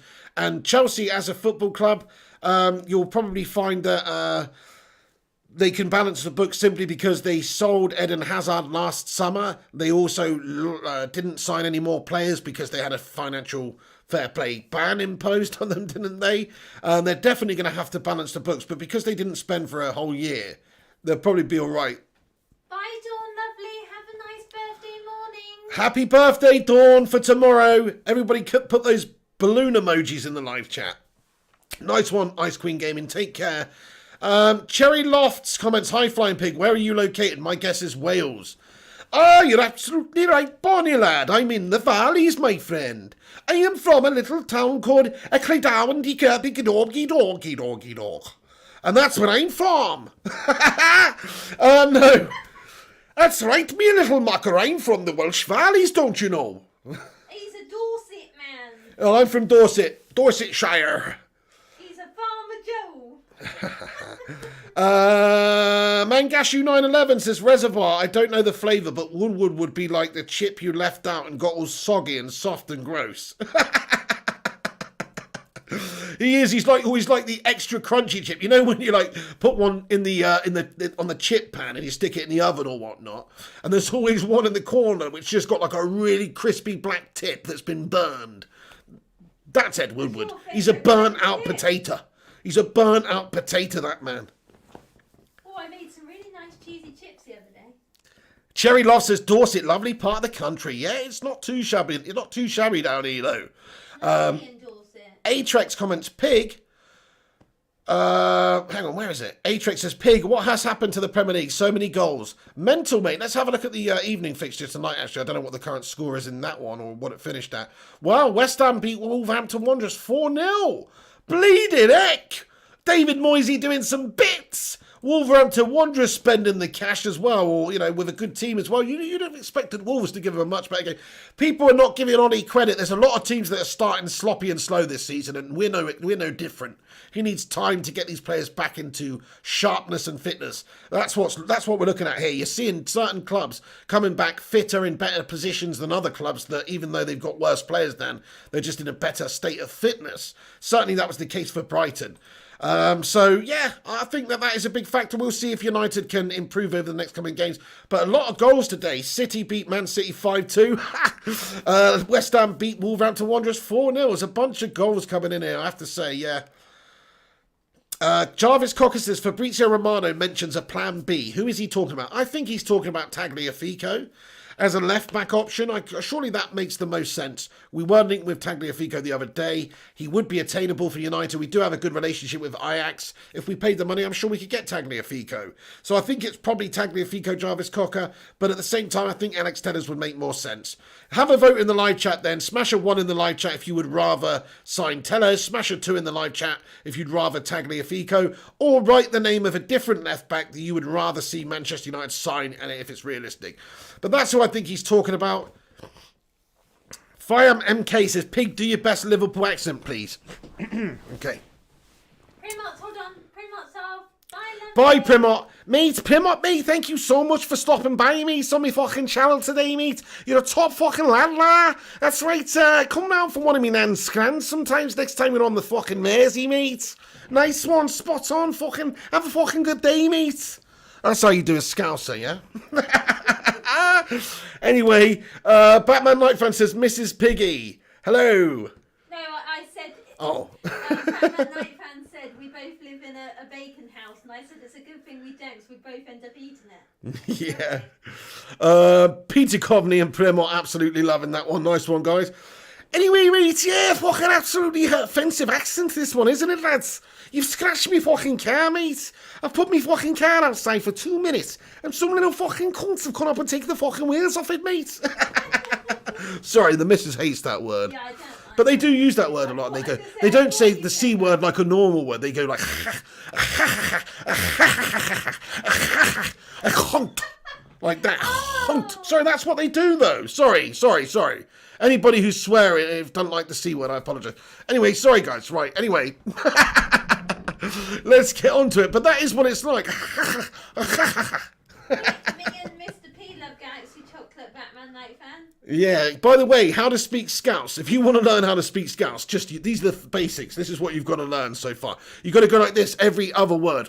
Fucking! You've got to go like that, right? And then you've also got to master this throat noise. Steve Johnson. I know I am spitting everywhere. That's what happens, man. Have you ever gone on a date with a Scouser? You end up covered in about bloody 10 litres of saliva, my friends. That's what happens. Steve Johnson. Not that I've ever gone on dinner with a Scouser, to be fair. Steve Johnson says, when is Mrs. P going to bake us some cake? I'll make you one tonight, Steve Johnson. If I knew you were coming out, I baked a cake. Let's get on, Zapian. Time, maybe. Making me Zaprian Chingarov comments, Alex Telles must sign next week. I think he's going to sign in the next few days, I do. I do believe United are going to get that deal done with Porto for Alex Telles very soon. I think they're going to make the negotiations final. Obviously, there is a discrepancy of around about €5 million that's being reported right now.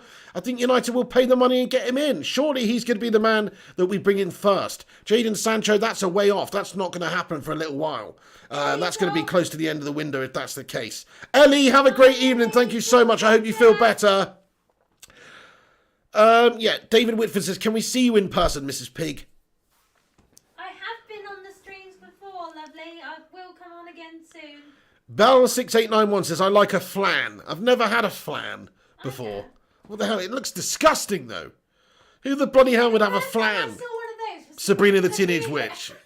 Yeah, nice one, of course. Because that's the first time and only time I've ever seen a flan. Oh. Who the bloody hell eats flan in England? Who the bloody poxy hell eats Well, flan? it was after I saw that I really wanted to try one. And What even is a flan? I don't know, it's like a wobbly thing. Yeah, it's a wobbly Jenny on a plate type thing. I didn't What the hell like is I it? didn't like it personally. I'm sure they are nice. You know, some are nice, but I didn't like it. Nice one. Hey, thank you so much to Zaprian Chingarov, who has just subscribed to the channel. Nice one, mate. Yeah, if you're new to the show, smash the subscribe button, get involved, click the bell icon to be notified when we post live as well. Shout out to all you heroes and heroesses who are stopping by and getting involved with this stream. Smash that like button, twat that like button, Roy Keane tackle that like button, Zinedine Zidane headbutt that like button, Marwan Fellaini elbow that like button, Roy Keane on Gareth Southgate stomp that like button. Peter Schmeichel, throw the Galatasaray fan off the pitch, that like button. Anyway, random as. Let's get back on track. Let's get back on track, folks. It's a funny one tonight. It's Sunday. I always go a bit mad on a Sunday show, to be fair. Always. Don't I? Yeah. Woo! Always go a bit mad. Shout out to you all for stopping by and getting involved, though, everybody. Asan Akhtar says, cheese flan brings back school dinner memories. I've never ever had cheese flan. I have no idea what that is. Ellie, have a cracker. You're a legend. Eddie A says, ha ha ha ha ha ha. Right, everyone, I'm just going to get into your comment section now to give you a roundup of everyone who's just getting in here. For those of you that are just stopping by right now and are wondering what we've been talking about in this show, there are some reports coming out tonight in regards to Jadon Sancho that United are getting ready to prepare our final offer for Jadon. We have been waiting this long in order to get a right winger because we still got Jadon Sancho as our number one priority. So we are still going to go and get him. We're going to try and go and get him. We'll see if United can table that offer. But loads of media outlets are reporting that United are just about getting ready to submit that final bid. It will be a final bid. It will probably not be much negotiations. It would just be like a verbal agreement first. If we offer you this, is that something you would consider? Perhaps, and then they'll get the official ball rolling and decide the final figure. It would have to be close to Dortmund's valuation of 120 million euros. Otherwise, they'd have probably sold him for significantly less at the start of the window if they were that desperate to get rid of him. They're not desperate to get rid of him. That's the key. They've got a great player that can score them a lot of goals. United, if we want to get that great player to score a lot of goals for us and get a lot of assists for us, we have to pay the money. We have to pay the money and get close to that valuation of 120 million euros. We'll see if Eddie Woodward has the potatoes, has the spuds downstairs in the old downstairs mix-up department to do it. Bye, Mr. Edwards. Mr. Edwards, you have a cracking evening, my friend. Thank you, Mr. Edwards. He says, I'm off. Bye, Pigsters. Legend. Peace to you too, Mr. Edwards. Stay classy. What's your favourite chocolate, Mr. and Mrs. Piggy? Batman Knife Fan, my favourite chocolate is... I love a lint. I love a red lint ball. You know, I do love a lint ball, I must admit. I also really do like just conventional chocolate bars, things like Cadbury Boosts, Cadbury Double Deckers, what else? Galaxy, Cadbury Dairy Milk, you know. Double Deckers and shit like that. Mine's just the Cadbury, the basic Cadbury, that's my favourite. Shivan Cash App comments, I heard we placed an £85 million upfront bid and £25 million in instalments for Sancho. Is it true? Well, there's lots of rumours at the moment. There is. I personally don't think we should look too much into the amounts of money here at this stage because I think these rumours are just, that's all they are really. Everyone's speculating. Nobody knows the true figures until there's some sort of an official announcement from either club here. So yes, it could be true. There was one a couple of days ago, 90 million, 75 million, 15 later. I don't think that's true. I think that would be the sort of figure you'd have to look at, though, Shivam Kashyap. You're talking about 25 plus 85, that equals 110 million. So if we're talking about shaving 10 million off off the overall price, then yes, that sort of figure, that sort of structured deal makes sense. I mentioned earlier, if I was Manchester United and I realistically wanted to get Dortmund to come down a little bit, but still wanted to realistically get him, I personally would go in with a 90 million euro offer up front and 20 million euros next season, next year. That is 110 million euros. That's only 10 million less than they want. It's a bloody pandemic coronavirus world right now. They could do a whole lot worse than 110 million. They've lost a lot of money, just like all other clubs have with what's going on in the world. They could solve a lot of their financial issues just by selling Jadon Sancho to us for 90 million euros plus 20 million euros. That's 110 million euros. And that is 10 million less than that they wanted. We've bent a little bit. They've bent a little bit. But that's all it is. They're still getting a fat chunk of change with 110 million euros. So that's what I would do if I was United. I can't see a scenario where they pay the 420 because they just look like a bunch of tits if they do that. If they're going to go back now with their tails between their legs and pay the 120 million pounds, then they might as well have done it at the start of the window. That would just sum up that prickhead Woodward, wouldn't it? That would sum him up. John O. Denton said, pig is the cheese on toast and Mrs. P is the Worcester sauce. Perfect. Nice one. Do you know what? I don't think I've ever had that. What? Worcestershire sauce on cheese on toast. I don't think I ever had. No, you haven't done me that. I used to love the old Leon Perez advert on TV though. It goes great on Worcestershire. It goes great on cheese on toast. Do you remember that? I remember that sauce. Anyway, Rachel Boswell says, don't even waste our time. They want 120 million. There you go, Rachel Boswell. Probably won't get to that amount of money. They are wasting our time, though. It seems, though, Rachel, like they are still holding out hope that Sancho's going to be coming to United.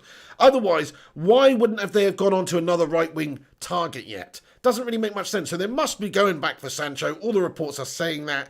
They'll probably have one more try. They probably will lowball Dortmund, and Dortmund probably will reject it. And then we'll have to go and panic buy Josh King or something like that. That's probably the most likely thing to happen. Hey, Takutswa Mandondo. What's going on there? Thank you for getting in here, Mandondo. Legend. Great to see you. How's your day been? Rob Marsham comments, Worcestershire sauce is great. Bit of the old Liam Perrins. I need to try. I haven't had it. Sure. I like Worcestershire sauce, but I've never had it on cheese on toast ever. Wow. I'm a bit of a heathen when it comes to cheese on toast, though. What I like to do is, from my old school days, what I like to do is just slaver the cheese. Obviously, make the toast, slaver the toast in tomato ketchup, and then put all the cheese on top and just microwave it. And then you've got like almost a homemade pizza, just a bit of a tomato base on the cheese on toast. That's how the pig likes to roll, guys. I like how you do it like that. I know, it's boss. Rob Marsham says, do you think buying Sancho will stunt Greenwood's growth? I actually don't think so, Rob Marsham, personally, because I think Greenwood's such a jack of all trades, but a master of all. I think he can actually play in all of those positions. I think he can play striker, right wing, CAM, left mid. He can play the lot. So he can just be the sort of utility player across the front three. Plus, I do think that he's got the best natural finishing ability out of all of our players, and he's only 18. So at number 9 makes the most sense for him to be the backup for right now. Martial needs to start doing the business for us at number 9. But if not, Greenwood's there to do the business and score the goals. He's such a natural finisher. So I would absolutely play Greenwood just as that utility player, just to fill in wherever. Whenever Rashford needs to come off, Greenwood can have the last 20 minutes. Whenever Rashford can't start a game, Greenwood can play on the left. Whenever Sancho can't start a game, Greenwood can play on the right. Whenever Martial's injured, Greenwood can start up top. That's the role I see Greenwood having in this squad for now. And I do believe that his potential at number 9 exceeds his potential at right wing, simply because of his finishing ability, his both-footedness, his ability to stick the ball in the back of the net. That's the main thing. Like, even against the other day, against Brighton, he stuck the ball in the back of the net with that one real chance that he had. It was offside, but his finishing's just on point. Batman Night Fan says we've nearly got to 250 likes. Awesome, guys. If you're just tuning in now and you haven't hit the like, smash the like. Let's see if we can get to 250. Nice one, guys and gals. I haven't had Worcestershire sauce in my spaghetti bolognese, Vincent Bullock, but that does sound pretty damn awesome, actually. I like the idea of it. I do. Miyagi, that's me in my profile picture. That's Mrs. P in the profile picture, yeah. Come on, get on camera for a sec. Take my place for a second. People love it. Thank you, Atrex. Thank you, Matt Rush. He says, subscribe to the channel. Fiam MK says, 252. You top lads and lasses. Appreciate the lot of you. Okay, then. So then, just to give you a rundown, I think I've already done this actually, but yeah. Fabrizio Romano in regards to Tellez says, Tellez and Man United found an agreement on personal terms. This is 27 minutes ago he tweeted this. Tellez and Man United found an agreement on personal terms tonight, also on last details and agents' commissions. MUFC are in talks with Porto about the fee, so a little bit more movement there, but not a whole lot, just in terms of agents' fees and that kind of thing. Right, I think we've covered all the stories. I don't want to go over and repeat myself, so I am going to just jump into the live comments now and have a bit of a Q&A. So if you legends want to get in here for a bit, I don't know how long we've been going. Bloody hell, 90 minutes, redonkulous. Unbelievable, guys. So I'll stick around for about 10 minutes. Mr. Miyagi says, is it really? Piggy's punching. Piggy is punching, that's right, in a domestic abuse kind of way. No, Piggy's definitely punching above his weight. And joking is a joke. Everyone knows it's an open-handed slap or a backhander at worst.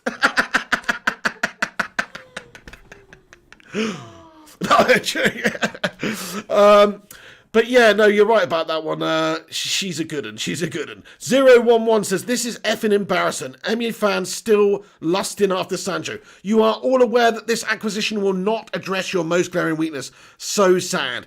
You know, we are all aware of that, but we can't really, we're not happy with the fact we haven't got a centre-back in, mate, so I don't really know where you're coming from that. Of course we're interested in signing Jadon Sancho. We all know we should be addressing the centre-back. Problem is, we've got a human potato in charge of our recruitment at the club. We don't have a say in who we bring into our football club, so we've just got to get given who we want. It's not about us fans being happy about it or lusting after Sancho. Of course we want Jadon Sancho. He's one of the best 20-year-old players in the world, so it makes perfect sense to get Jadon Sancho in right now for United. He's a wicked player for the next decade.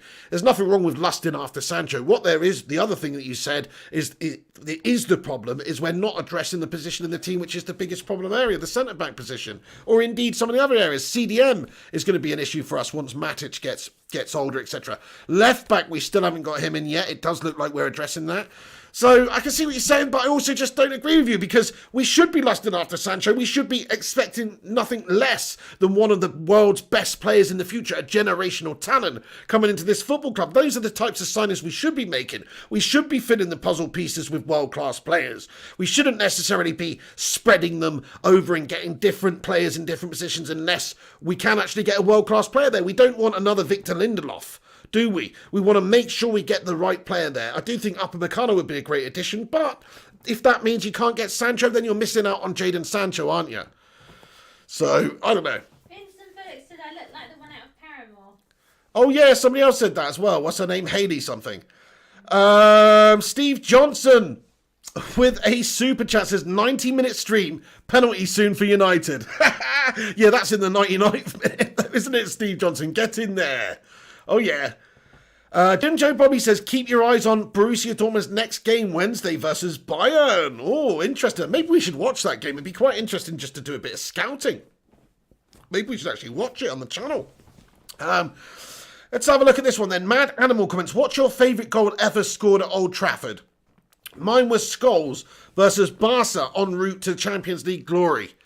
Bloody hell. I mean, that is a difficult one. My favourite goal ever scored at Old Trafford.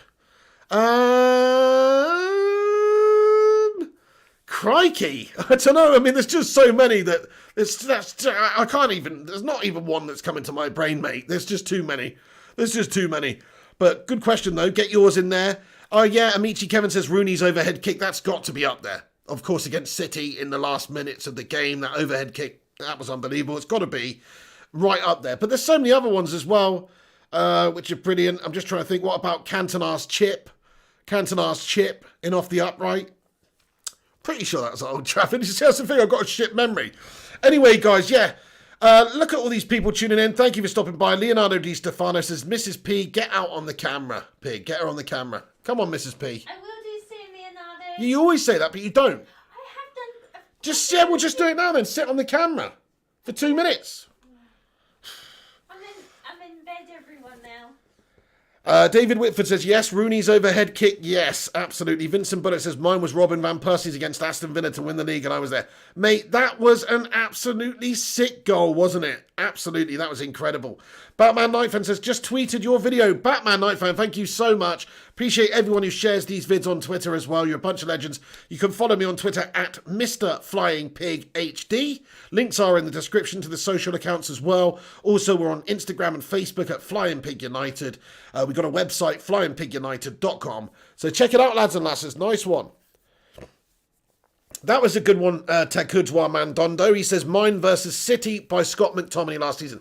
That was pretty epic, actually, when Scotty's banged it in the last minute after Ederson's failed to clear. I loved that. Eddie A says, Van Persie! Yeah, nice one. Philip Chapman says, Giggs against Arsenal. Was that at Old Trafford, though? That was amazing, that half-time, that semi-final FA Cup. Was that not an FA... I can't remember now. No, that was in the days when they just had the final at Wembley, or did they? Because they changed them to semi-finals at Wembley as well. I can't remember now, to be honest. Anybody remember where that goal was? Jeanette Pugh says Cantona's chip. That was insane, yeah. Cantona's chip was brilliant. Ryan Berber says Villa Park, wasn't it? See, that's the thing. It's pretty hard to remember. Like the Robin Van Persie goal. Was that at Old Trafford or was it at Villa Park? It's pretty hard to remember. That's the thing. It is pretty hard to remember. It was at Villa Park, says Matty Taylor. So whoever said Van Persie's against Villa and I was there, well, you may have been there, but you were not there at Old Trafford. You were there at Villa Park. Nice one. Anyway, RXDRMZ says, so are they actually going to try and buy Sancho? It does look like it, RXDMRZ, but they're going to try. It doesn't mean that they're going to get him. And knowing our board and knowing our recruitment team, Matty Judge and Eddie Woody Woodward, the human potato, they're probably going to fail in their pursuit of Jadon Sancho based on the fact that they're a bunch of low-balling porn star melts. That's what they are, basically. They should be pawn shop workers. That's how much they lowball people. It makes sense. Gungshi, mate, he says, I've got to try sleep again. You are all legends in the BB. See you all soon, BB legends, next time. Gungshi, you're a top man. Everybody stick that champagne flute or that beer emoji like Gungshi's just done in the live chat to wish him on his merry way. Gungshi, you have a cracking evening. I hope the appointment goes well for you tomorrow. And just thank you so much. And I hope things are, are looking up for you anyway, Gungas. You're a top lad and you have my thoughts and my respect and my love, my friend. You have a great day, Gungshi. Get some sleep. Oh, yeah, Lynette Giggs. She says, Michael Owen. What a goal in the last minute against Manchester City. Ball played in by Giggs. And Michael Owen pounces after Craig Bellamy just levelled it up 3-3.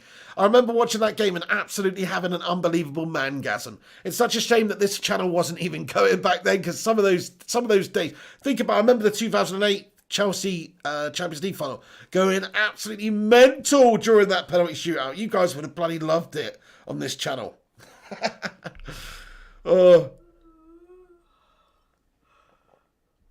Always Red says, time to get some BP medicine before next weekend. What does that mean? BP medicine? Batman Nightfan says, my favourite is Cantona versus Liverpool in the 1996 FA Cup final.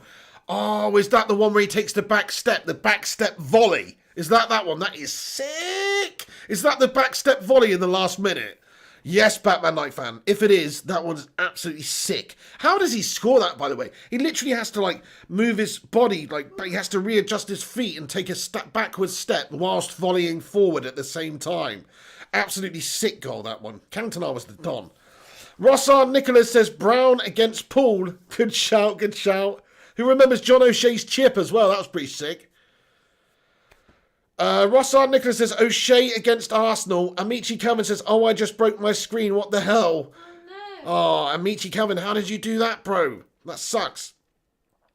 Batman Nightfan says he volleyed. Yeah, that was insane, that one. John O'Denton says, I was there when Shamika pulled his hamstring. Who's Shamika?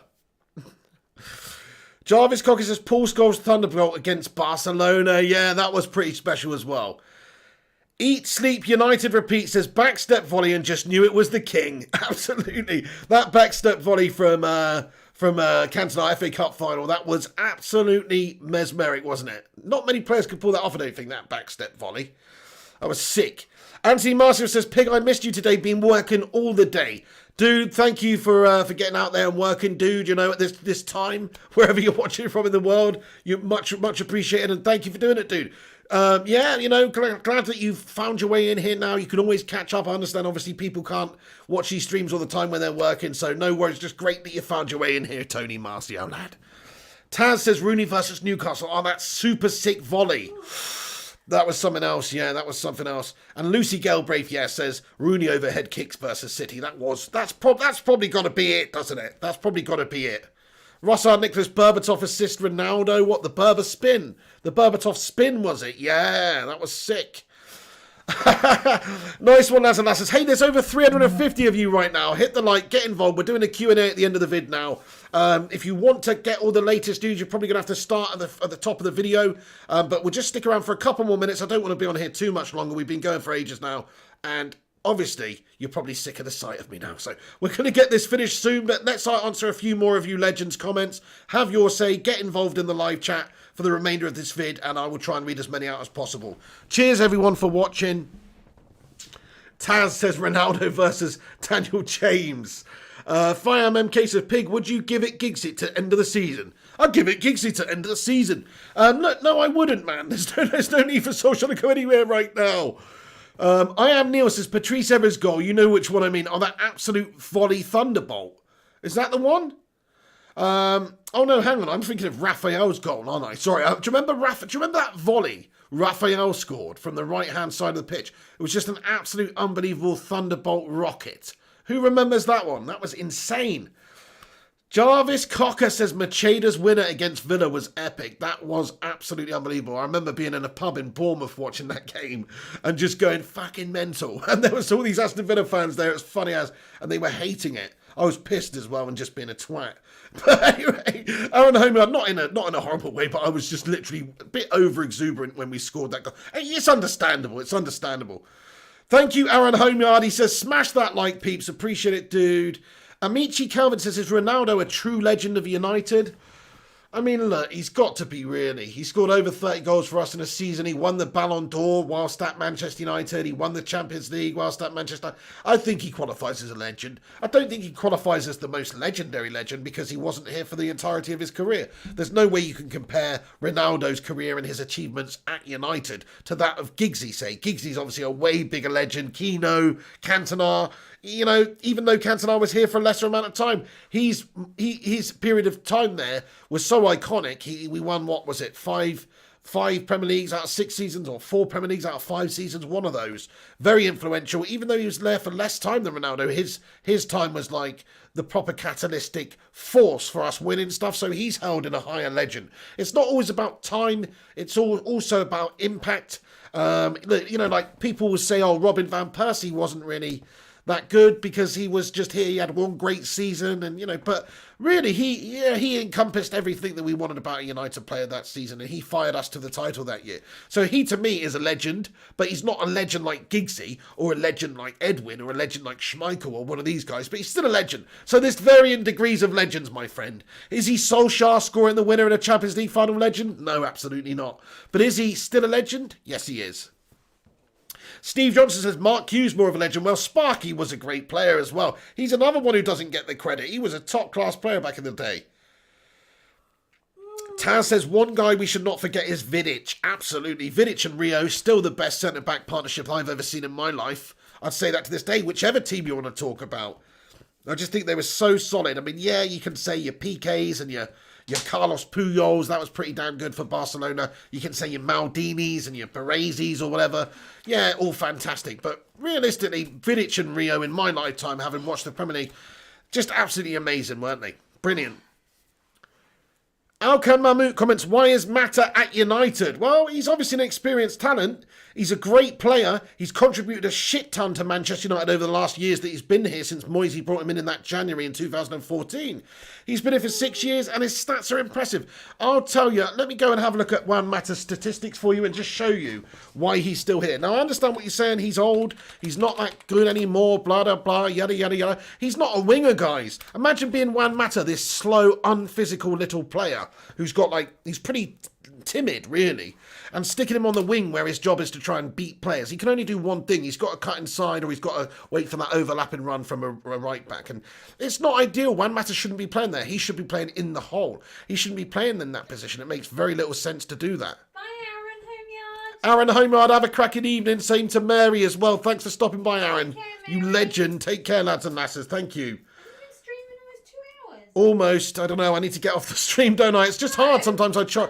I'm talking. I'm trying to get all the topics done, and then people are commenting. It takes a long time. No. I love doing it, though. I wasn't telling you to get up. I was just saying, I just suddenly realised. I thought, God, it's been 2 hours, isn't it? But yeah, Juan Mata, with his age, of course, 32 years of age, he's not going to be at this club a long time. This is probably going to be his last season, folks. I mean, when's his contract running out? It's probably next summer, right? I don't know that, but actually, yeah, his contract runs out next summer, 30th of June 2021. So, appreciate Juan Mata while he's here, guys. We might need him this season. I bet you now. I bet you. That's another sick goal, by the way. Juan Mata's volley versus Liverpool. Don't tell me you've forgotten that one. That was a sick un. But anyway, he will probably pop up with another goal like that or something this season. He's that kind of player. He's experienced. He's quality. So don't just write off Juan Mata just yet.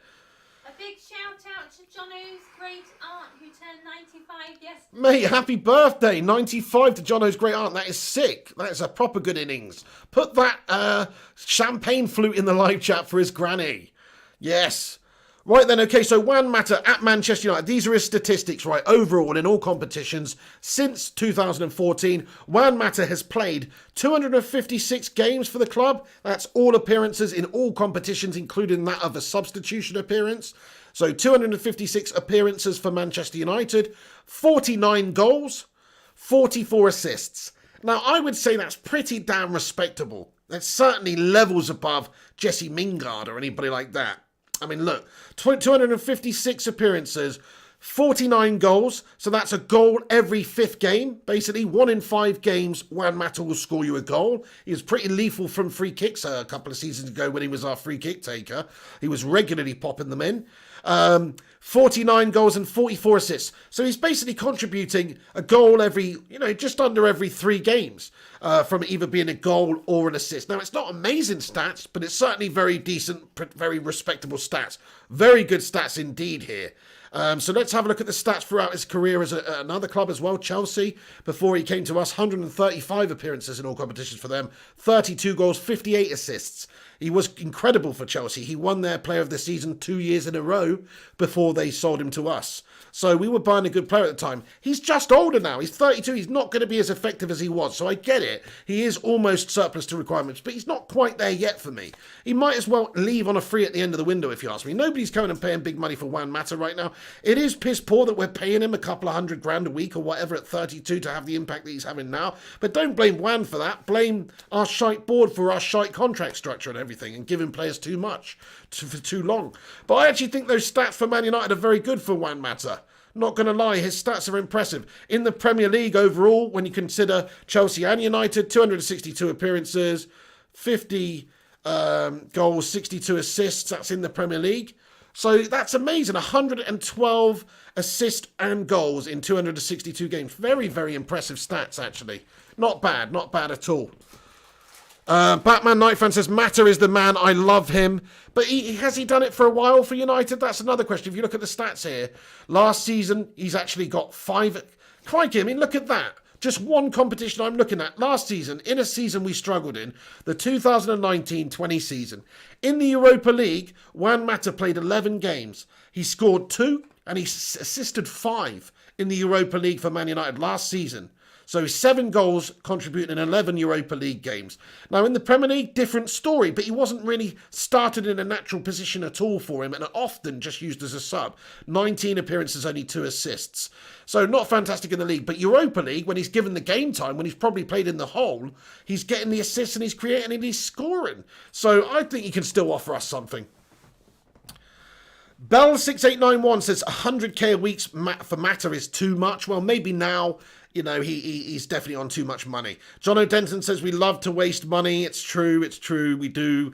Nathan Trigoning says, evening everyone, I hope you're all okay. We're good, Nathan. Thank you for stopping by and getting in here. Great to see you.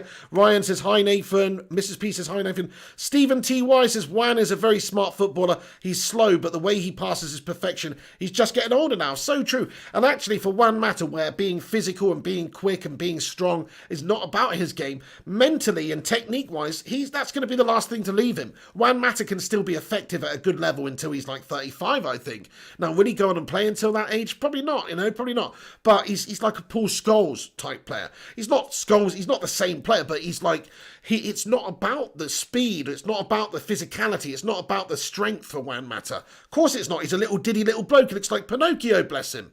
He's tiny. He's a little puppet-sized man. But either way, he's fantastic on the ball. He's got great vision, great execution, great technique, and he won't lose that. He was not going to lose that anytime soon. So actually, he can go on and play to a good standard, especially in a slower league. Like if he goes somewhere that's not quite as intense as the Premier League, let's say the MLS or something, I can imagine him absolutely picking people apart in the MLS. Like stick him in the hole in a decent team with runners in front of him. Bloody hell, Wan Matter's going to have an absolute field day. He's still quality. He's still 32. People just haven't seen the best of him because he's not been played in his best position for United for ages. Eddie A says, I would give Matter a coaching role. His experience is invaluable. And that's another reason why we've got him around the club. Experience. He has been there. He has done that. He is one of the highest age players in the team. And we don't have a very old squad. We've got a young squad. So somebody like Wan Matter, who's a great sort of respectable professional guy as well. He's not going to be partying, getting himself in situations. Wan Matter's a professional family man. Leonardo, have a great one. So yeah, I have to say that I think Wan Matter's got a role after his playing days are over at the club. I think he might be an ambassador or something like that for this football club. Thank you, Leonardo. Jarvis Cocker says he can go to China and play with Fellaini. So true, he could make a lot of money going to China. Batman Night Fan says, I think Matter can play until 36. There you go, as long as the knees hold out. He's got the thing is, we haven't seen the best of Wan Matter at United for a couple of seasons. He's not been played in the correct role that much. He has a little bit, but not that much. His correct role should be the Bruno Fernandes role for United. It should be in the hole, picking those passes off, threading people through. That's the sort of vision that this lad has got. And he can unlock defences. United don't have too many players that can do that. So it makes sense to have him. If Bruno had an injury or a knock at some point, we'd all love having Wan Matter in this team. Alicia says, Matter would perform better starting with the first 11 than with the second team. But what can you do? We're never used to him and to his full potential, which is a shame. And that's another thing. When you see Wan Matter a lot of the time over the last year or so, that's why he's getting the stats and stuff in the Europa League, but not in the Prem. Because he's not really played that much in the Prem. Amici Kerwin says, Matter better than Paul Pogba for me. Statistically, much better, I think. I mean, I don't know, actually, because Pogba had some inflated stats with penalties and things like that, so it's hard to really tell and compare. But I personally, out of the two over the times that they've been here at the football club, if I had to choose between Matter and Pogba's input into this team, I'd go with Wan Matter all day of the week. All day of the week. Have a vote. Who do you think has had the biggest contribution whilst at United? 1 for Wan Matter or 2 for Paul Pogba? Richie Man says, Van der Beek, Matter, Bruno Pogba would be the most intelligent midfield in the Prem. Yes, you'd be right up there as well.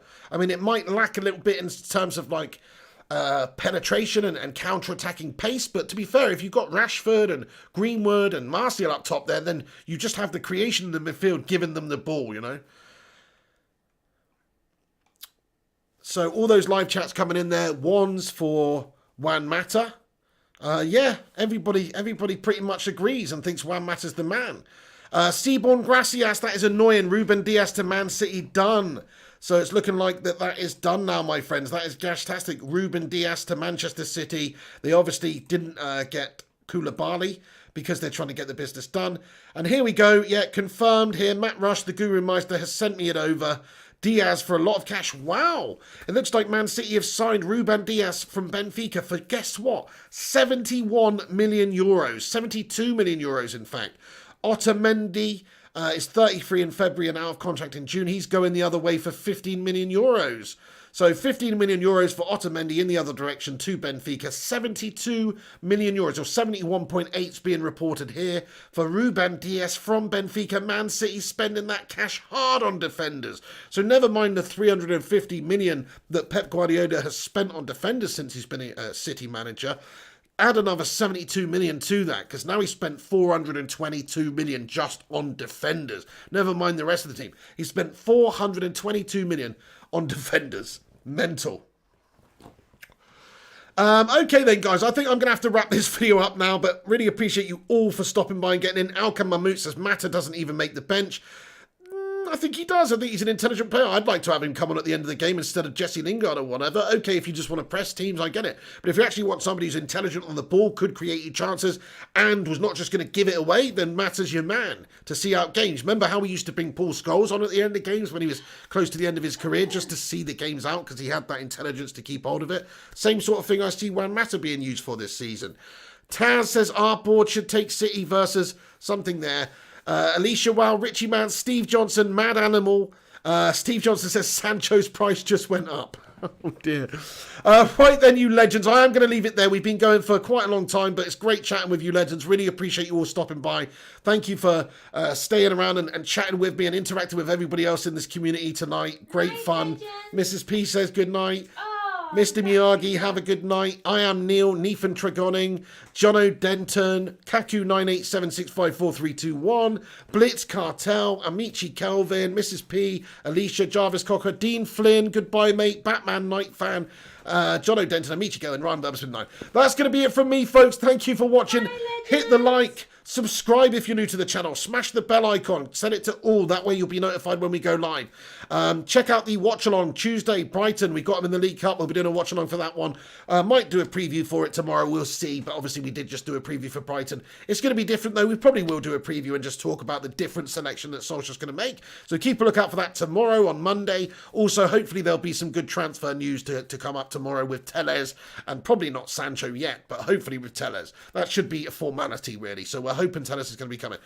Legends, guys, thank you for watching. Adam Suleiman, legend. Takuzwa Mandondo, Hado Ken Masters, Salim Umar, Amici Kelvin, Dean Flynn, Jarvis Cocker, Matt Rush, Ryan Berber, Salim Umar, Taz, everyone. Bloody hell, what's going on with that hairpiece there? Anyway, have a great evening all. Thanks for watching. I will see you soon. Catch you tomorrow.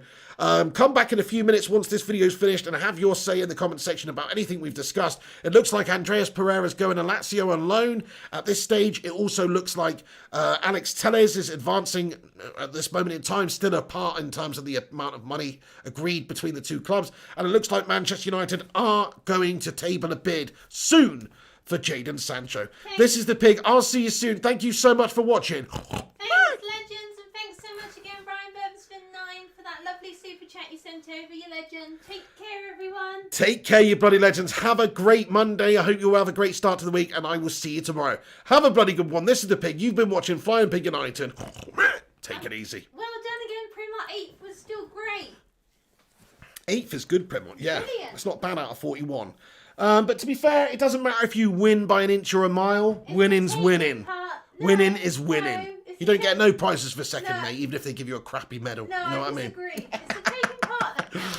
All right, I'm joking. By the way, this is the Patreon credits to say thank you to every single person that supports this channel on Patreon, and also Tier 2 channel members appear in this list. I do just have a couple of people to read out that I haven't mentioned, actually, because I said I was going to do this, and that's why I was late to this show. I was trying to get this done earlier, so that's why I was a little bit late, because I did try to add them to this thing, but I was just going to be ages, so I didn't want to do that. But Kelly Clough, shout out Kelly Clough, and also Johnny Maux, who are the latest patrons. And also I do just want to say a special shout out to all these legends on the screen, but also too, let me just tell you the new members that I want to shout out here, because there's a bunch of them. Sorry, the screen's going to go black, but that's what happens. We haven't got long left, but let me just have a little look and see. I need to thank these people, and you will be added very, very soon to the list: Michael Collins, Simon Cowie, Joseph Misko, Gaz Newton, Mr. YOLO Man, Disco Dave, and Nicholas Critchlow. You will all be added to this legendary list of esteemed legends. Okay, guys, thanks for watching. This is The Pig. I'll see you tomorrow.